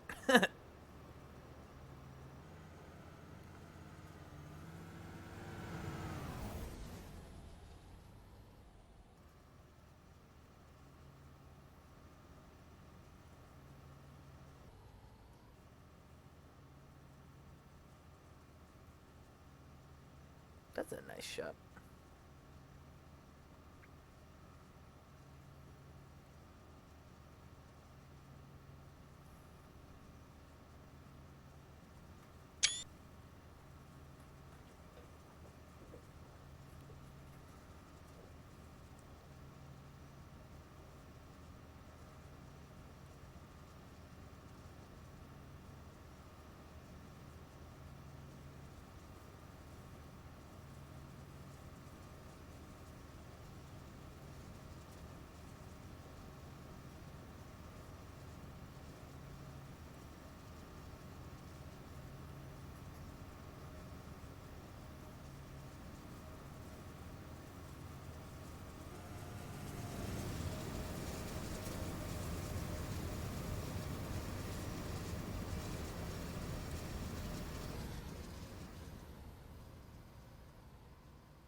Get another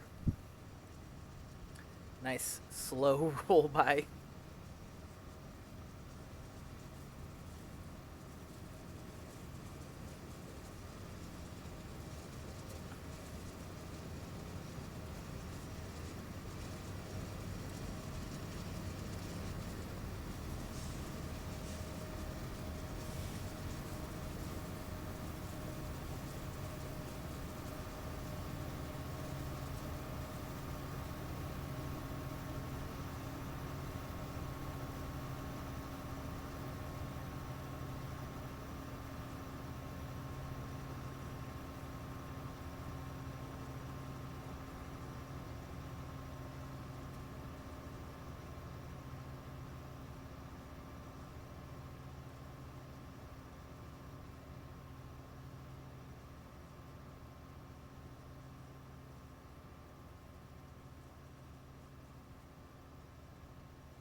I tell you, it must be something to go out to really any mountain pass and just hear the roar as these trains struggle up it.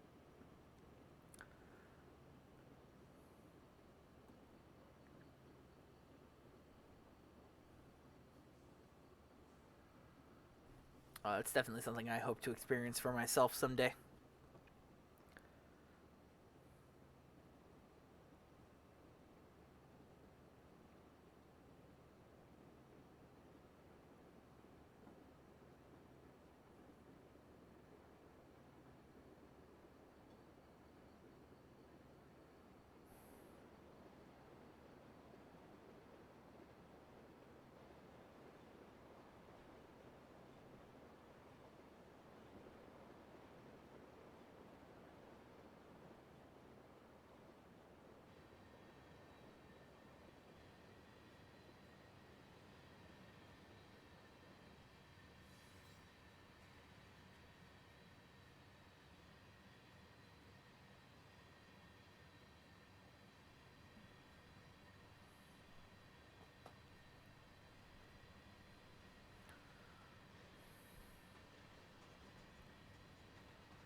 Coming up on another flat spot here.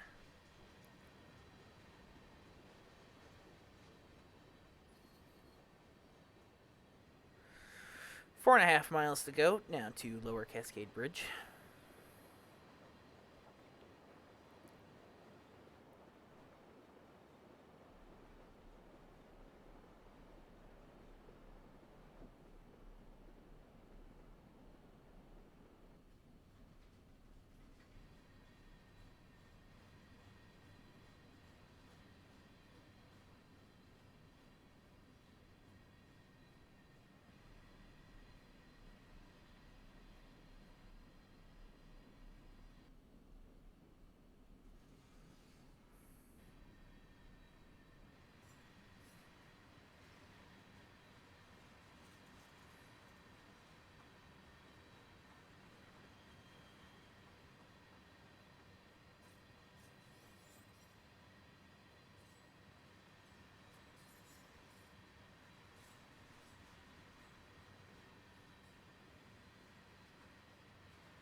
Oh, flat earth spot down to 0.9%.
Approaching the end here.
Oh no, that's where blue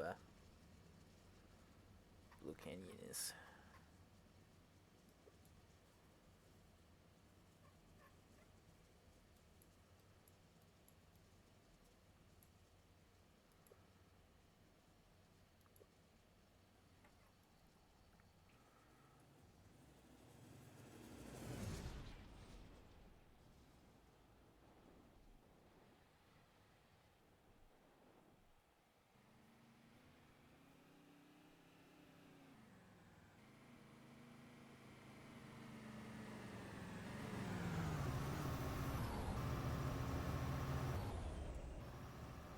So we're here, and Interstate 80 is all the way down here. Can hardly see it up there. Just kind of something funny I noticed. But Interstate 80 and the railroad do parallel each other, roughly. Uh, Not only across the mountain here, but across the country. Um, Roughly, very roughly.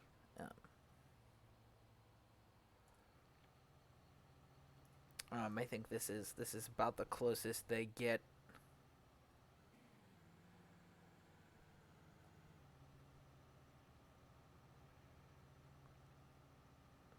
I believe.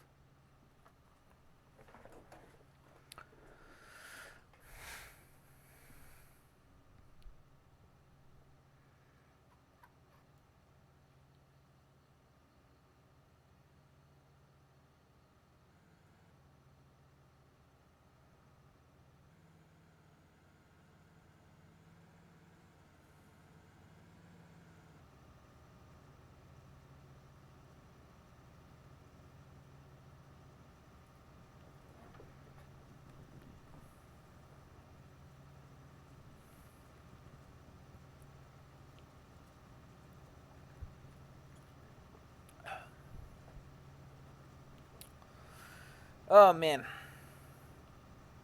we are getting there.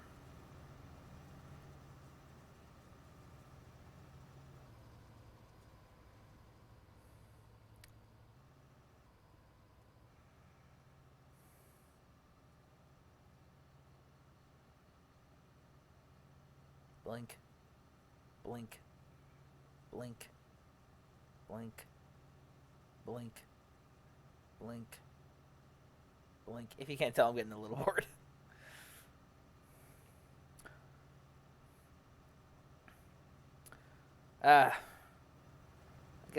I guess I should have thought about this a little more. I didn't realize it was going to be quite such a slog.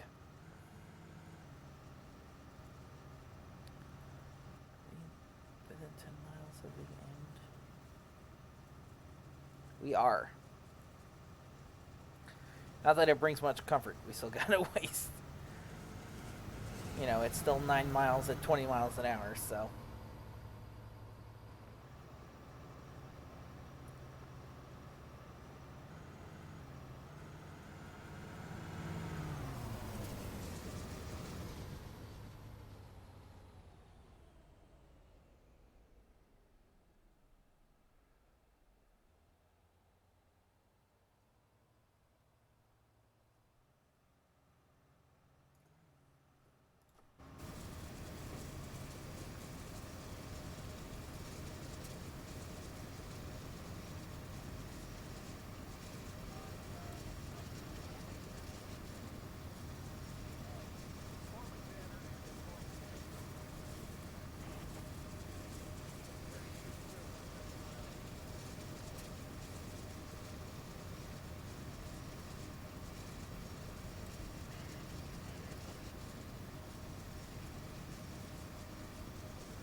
Still grinding away.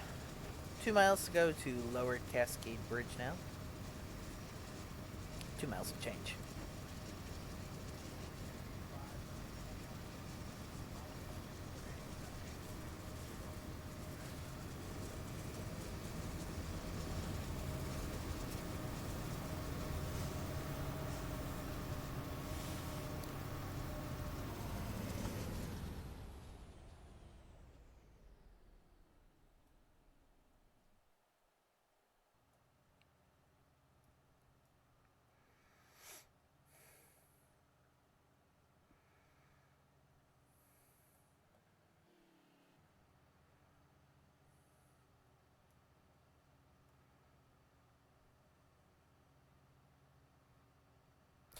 You know, one thing really any train simulator is able to do really well is just give you a really, really good sense of scale. Of just how small everything is comparatively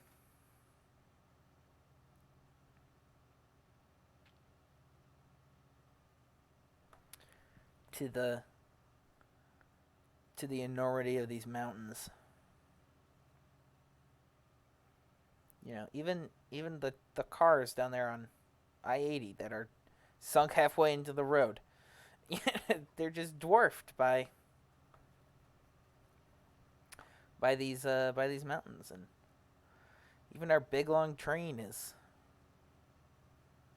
just but a slowly moving speck against everything. It's quite a sight.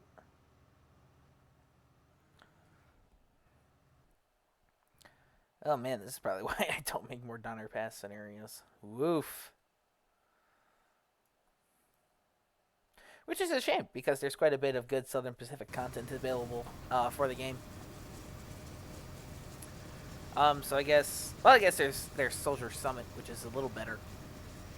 Um, but really, what would be great would be like a Sunset route.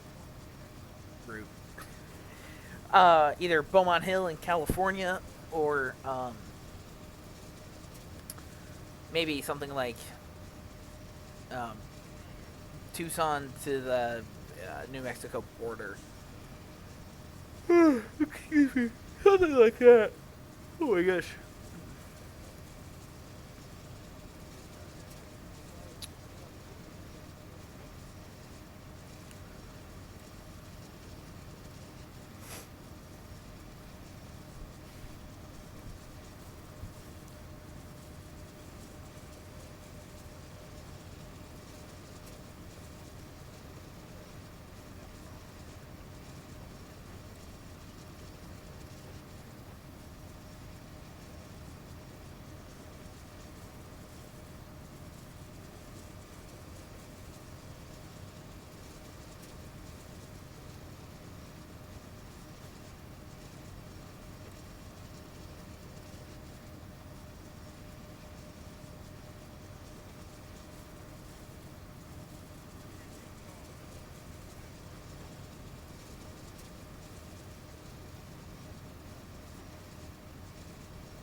Oops, I forgot to dim the headlights for him.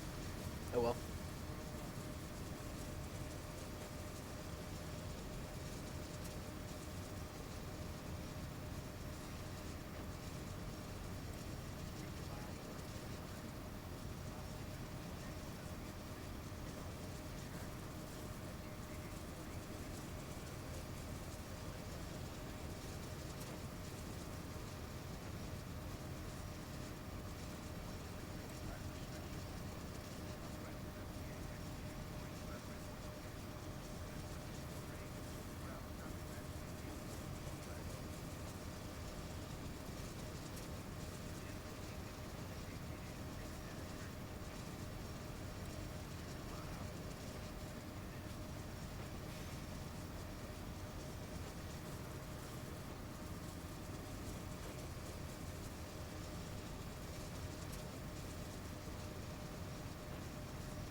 Alright, we're just about to cross the lower Cascade Bridge. And that's going to bring an end to the longest segment between waypoints. Based on my wrong one. Based on my quick looks, yeah, 4 miles to Soda Springs, and then beyond that, it's another.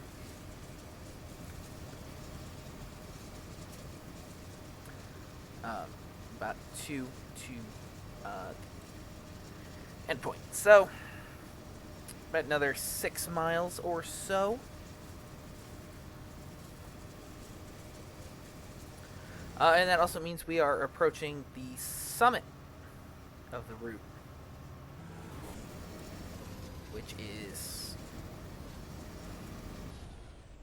Well, I mean, it's great, but it's also where we're ending the scenario, so it doesn't really matter. But.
can only imagine you have to the hike you have to take to get here. I didn't actually know there was a lake right here. That's pretty cool. Huh. Yeah, no clue. That's pretty cool.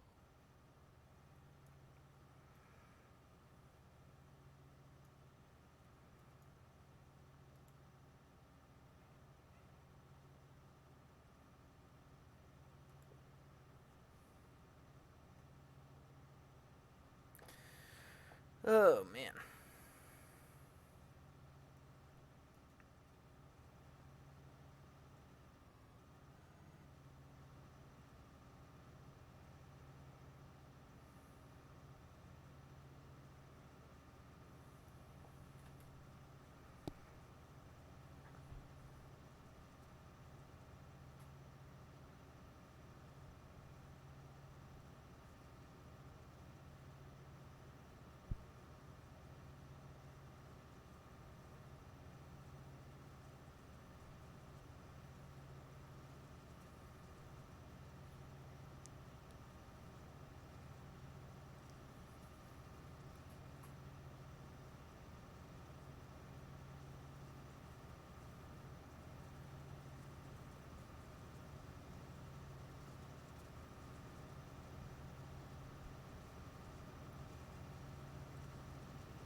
I think we've earned another roll by.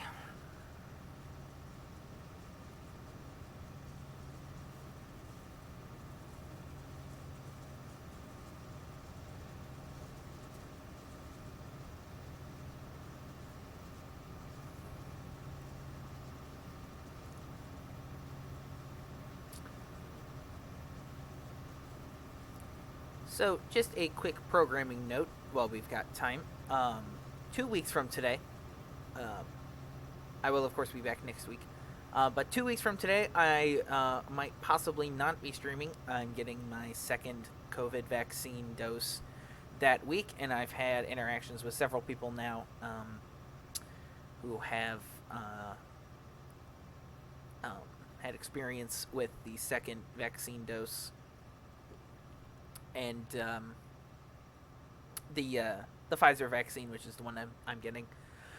And I've had interactions with several people now who have either told me they or someone they know has been absolutely wiped out by it the day after getting it.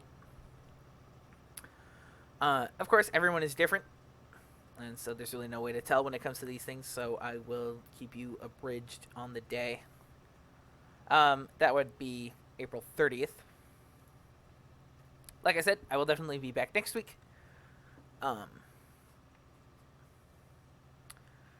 but as far as the 30th goes, that is TBD. Um, as of right now.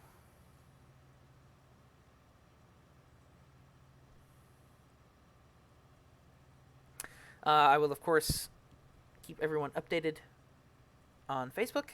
So if you haven't gone over there to check that out, feel free to do so. That is the best way to get updates on not only streaming, but also on scenario releases and other garbage I post on there. So.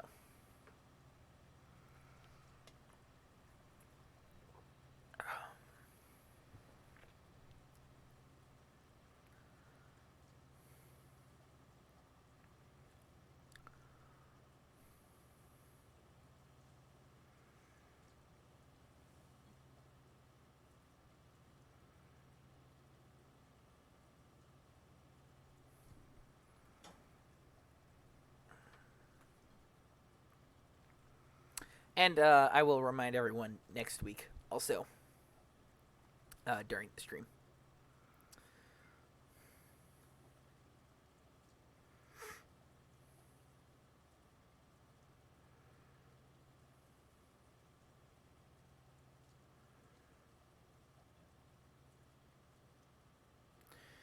It seems we found another flat spot here.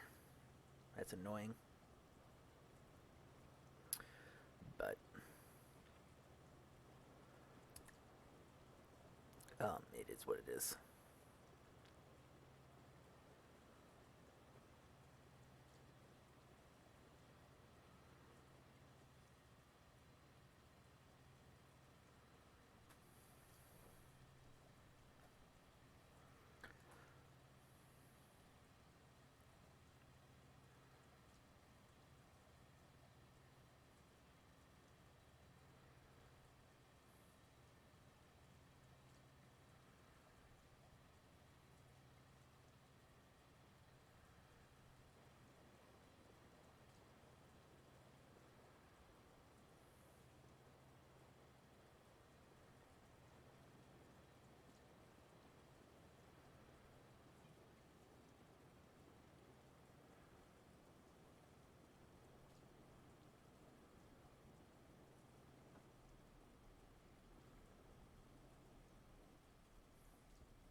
Cut the power back a little bit. Or a lot of it, as it seems.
Ooh, a flashing yellow. That's interesting.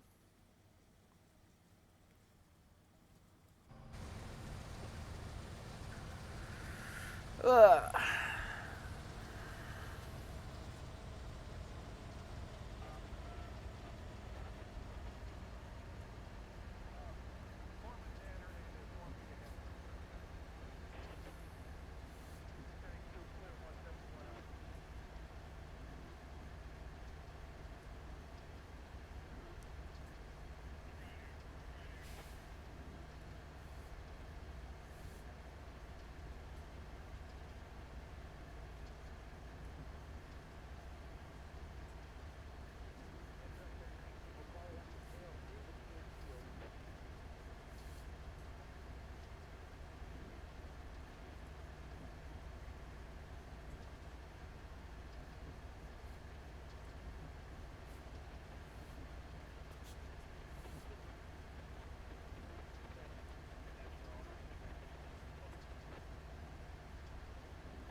Oops. Lost track of how the speeds are doing.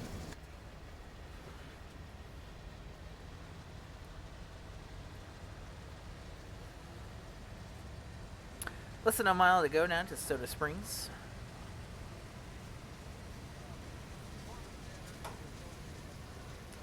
See what's up with the signal.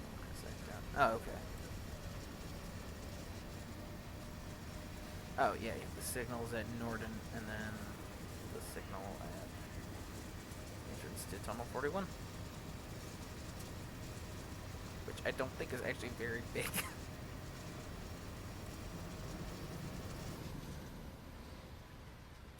So I think around the corner here should be the Soda Springs Road crossing. Or maybe around this corner? Yeah, around this corner.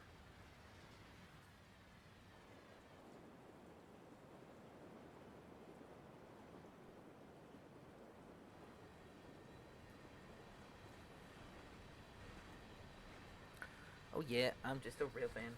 Out in the ring. Watching this westbound auto wreck.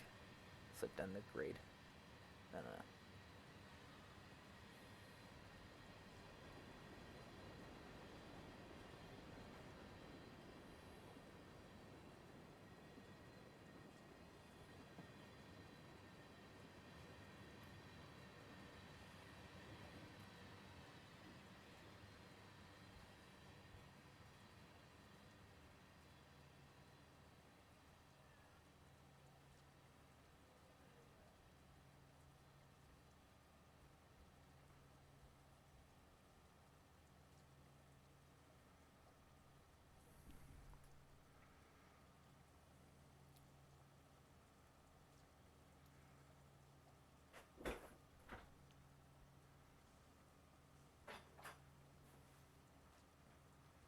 What you want from the flows? I don't know. I'll surprise you. Give me card. Can I have like 10 minutes? No. I give you 7.5. Alright, fine. Maybe 12 if I'm feeling generous. Okay. I was like, you know. I hope you enjoy your cameo. Oh, I forgot you're streaming. It's not my fault you stream when I'm at work. This is my roommate. I see the person in the chat knows who I am. I should probably put my belt back on. Official. It was still there. It was just unbuckled. Oh, okay. Is that Ned 100? Oh, dude, I've heard about him. He's like a famous Rocket League streamer, like one of the top 10 in the world. Yeah, I know. It's really humbling that he's in my stream and It is he's pretty watching humble. it. Ned 100's in the stream. Is that famous Rocket League streamer? Oh yeah, that famous Rocket League streamer. Yeah. Hey, Ned 100, how you doing? Dude, he's like top 10 in the world. Yeah, he's so good. So good. So good. Like, he made Supersonic Legend look easy. They gotta pick a new rank just for him, called the Dead Rank. Yeah. The Supersonic Ned. Wood 5. Wood 5, aka Supersonic Ned.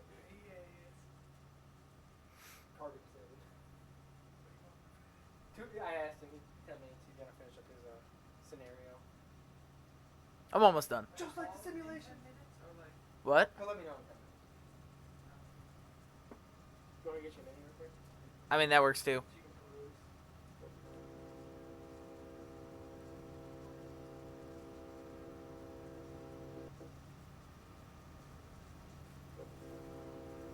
Yeah, take your time. Thank you, sir. Take care, I'll leave you.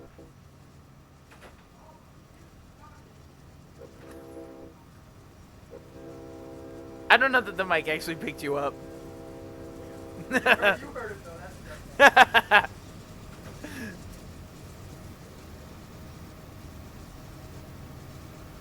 Alright, 2.5 miles to go here. We can make it. We can make it.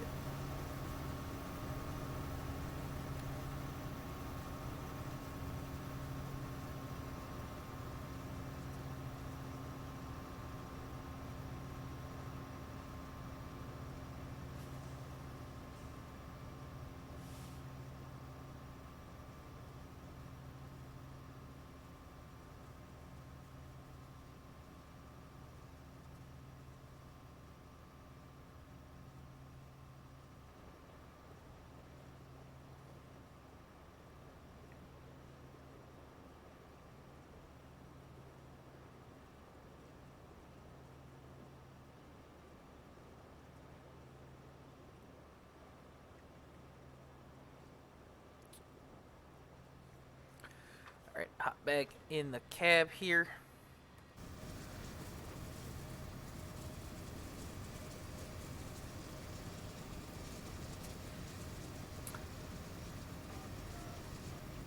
So coming up through Norton here is going to be one of the other few remaining snow sheds on the route, along with sheds 10 and 47. And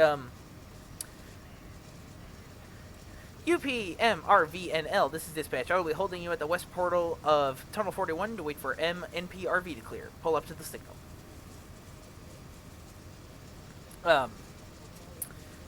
Basically, they originally existed to protect the railway from the effects of avalanches.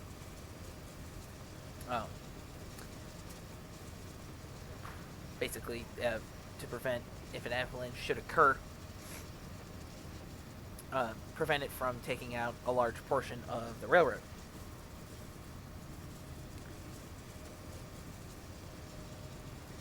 Now, the ones that are left also help to protect or keep snow out of the switches, which, as you can imagine, is super helpful.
As you can see, we're coming up on the snow shed here.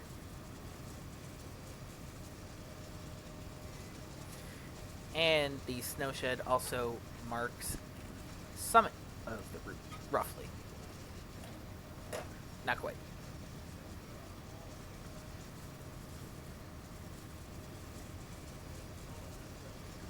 The summit is in the snow shed. It's just not like right at the edge of it.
So actually, also up here in the northern snow shed is a turntable that was used to turn helper locomotives.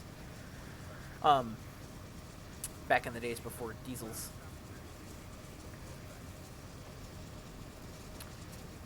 Most most westbounds or eastbounds, excuse me, would have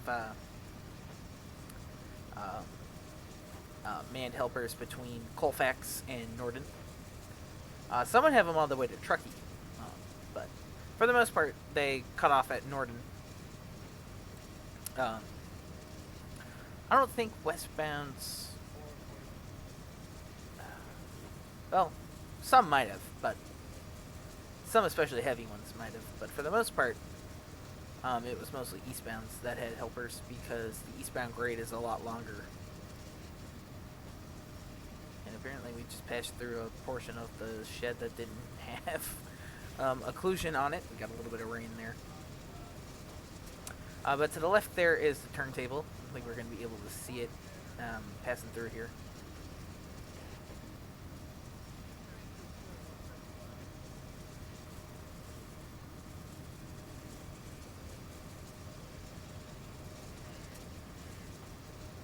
Actually, you can just see it.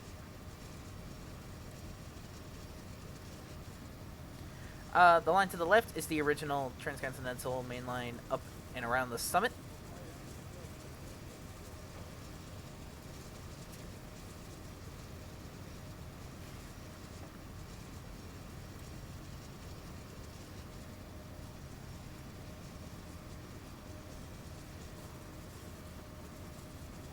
Okay, so you can see the turntable. It's right here on the left.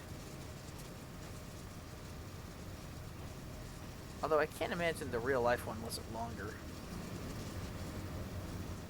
Yeah, that's real helpful. Given that most of the helpers were kept forwards, it just doesn't seem like it's long enough to turn a cab forward on. But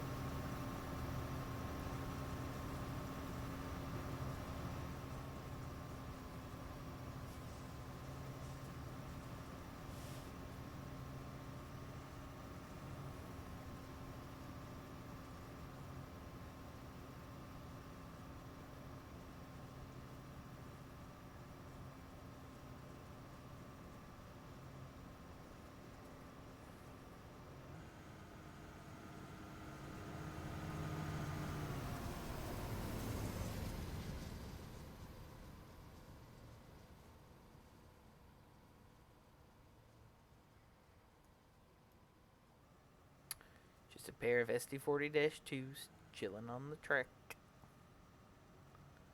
I don't know why the 9s are so weird on those number boards. I think it's like only 9s. It's kind of odd.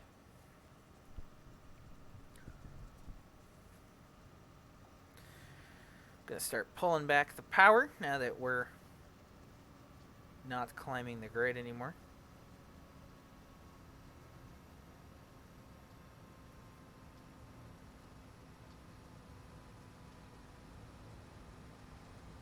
But I still want to make sure we have power to get up the rest of the train up off the grade.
Honestly, in real life, they'd probably stop back here.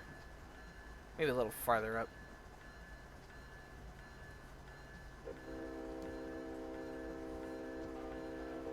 That they could see the signal. Although they might stop far enough back so as not to obstruct the crossing.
The void.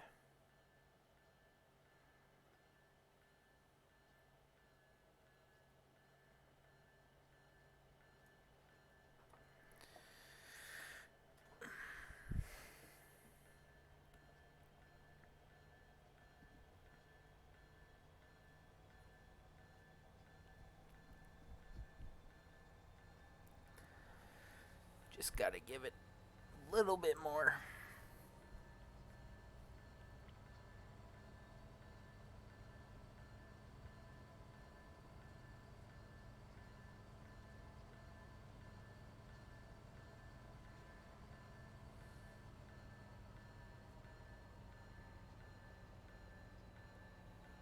This is a very small target to have to hit, and it's way too close to the signal, so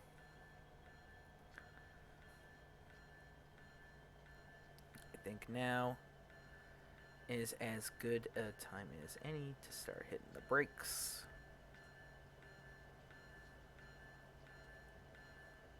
Pull it up. Pull it up. I waited way too long. Okay, it's not even going to pretend it's braking. Whoops.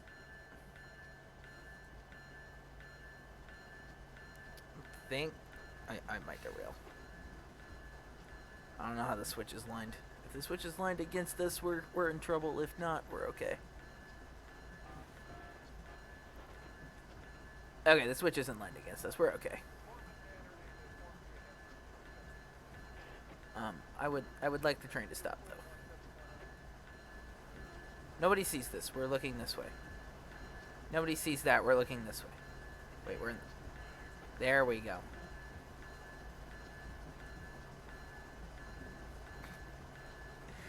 Now I can admit it. That's a fail. I don't know. I thought the braking system was better on these. You know what? When in doubt, we're just gonna hit them with the handbrakes.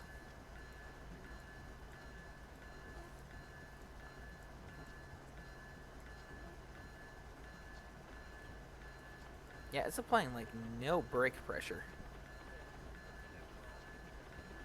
Yeah, just I don't know what that's about. Oops, now I tripped the PCS. Whatever it takes. Yeah, I don't know what the deal with that was, but oh well. So once again, that was the deadline for the Donner Pass route, and of course, as always, anything you see on here is available on Steam Workshop. The link to which is in the homepage on my Twitch channel, and will be in the description of this video on YouTube.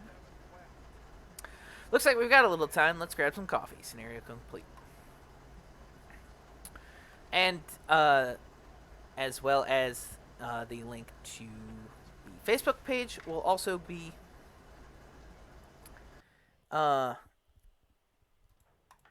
in there. And also the link to the YouTube channel where this will be uploaded is on there as well. I'm really sorry I picked such a snoozer for the second scenario today. I will definitely try and pick something a little more exciting next week. But until then, thanks for watching, and see you next time. Bye.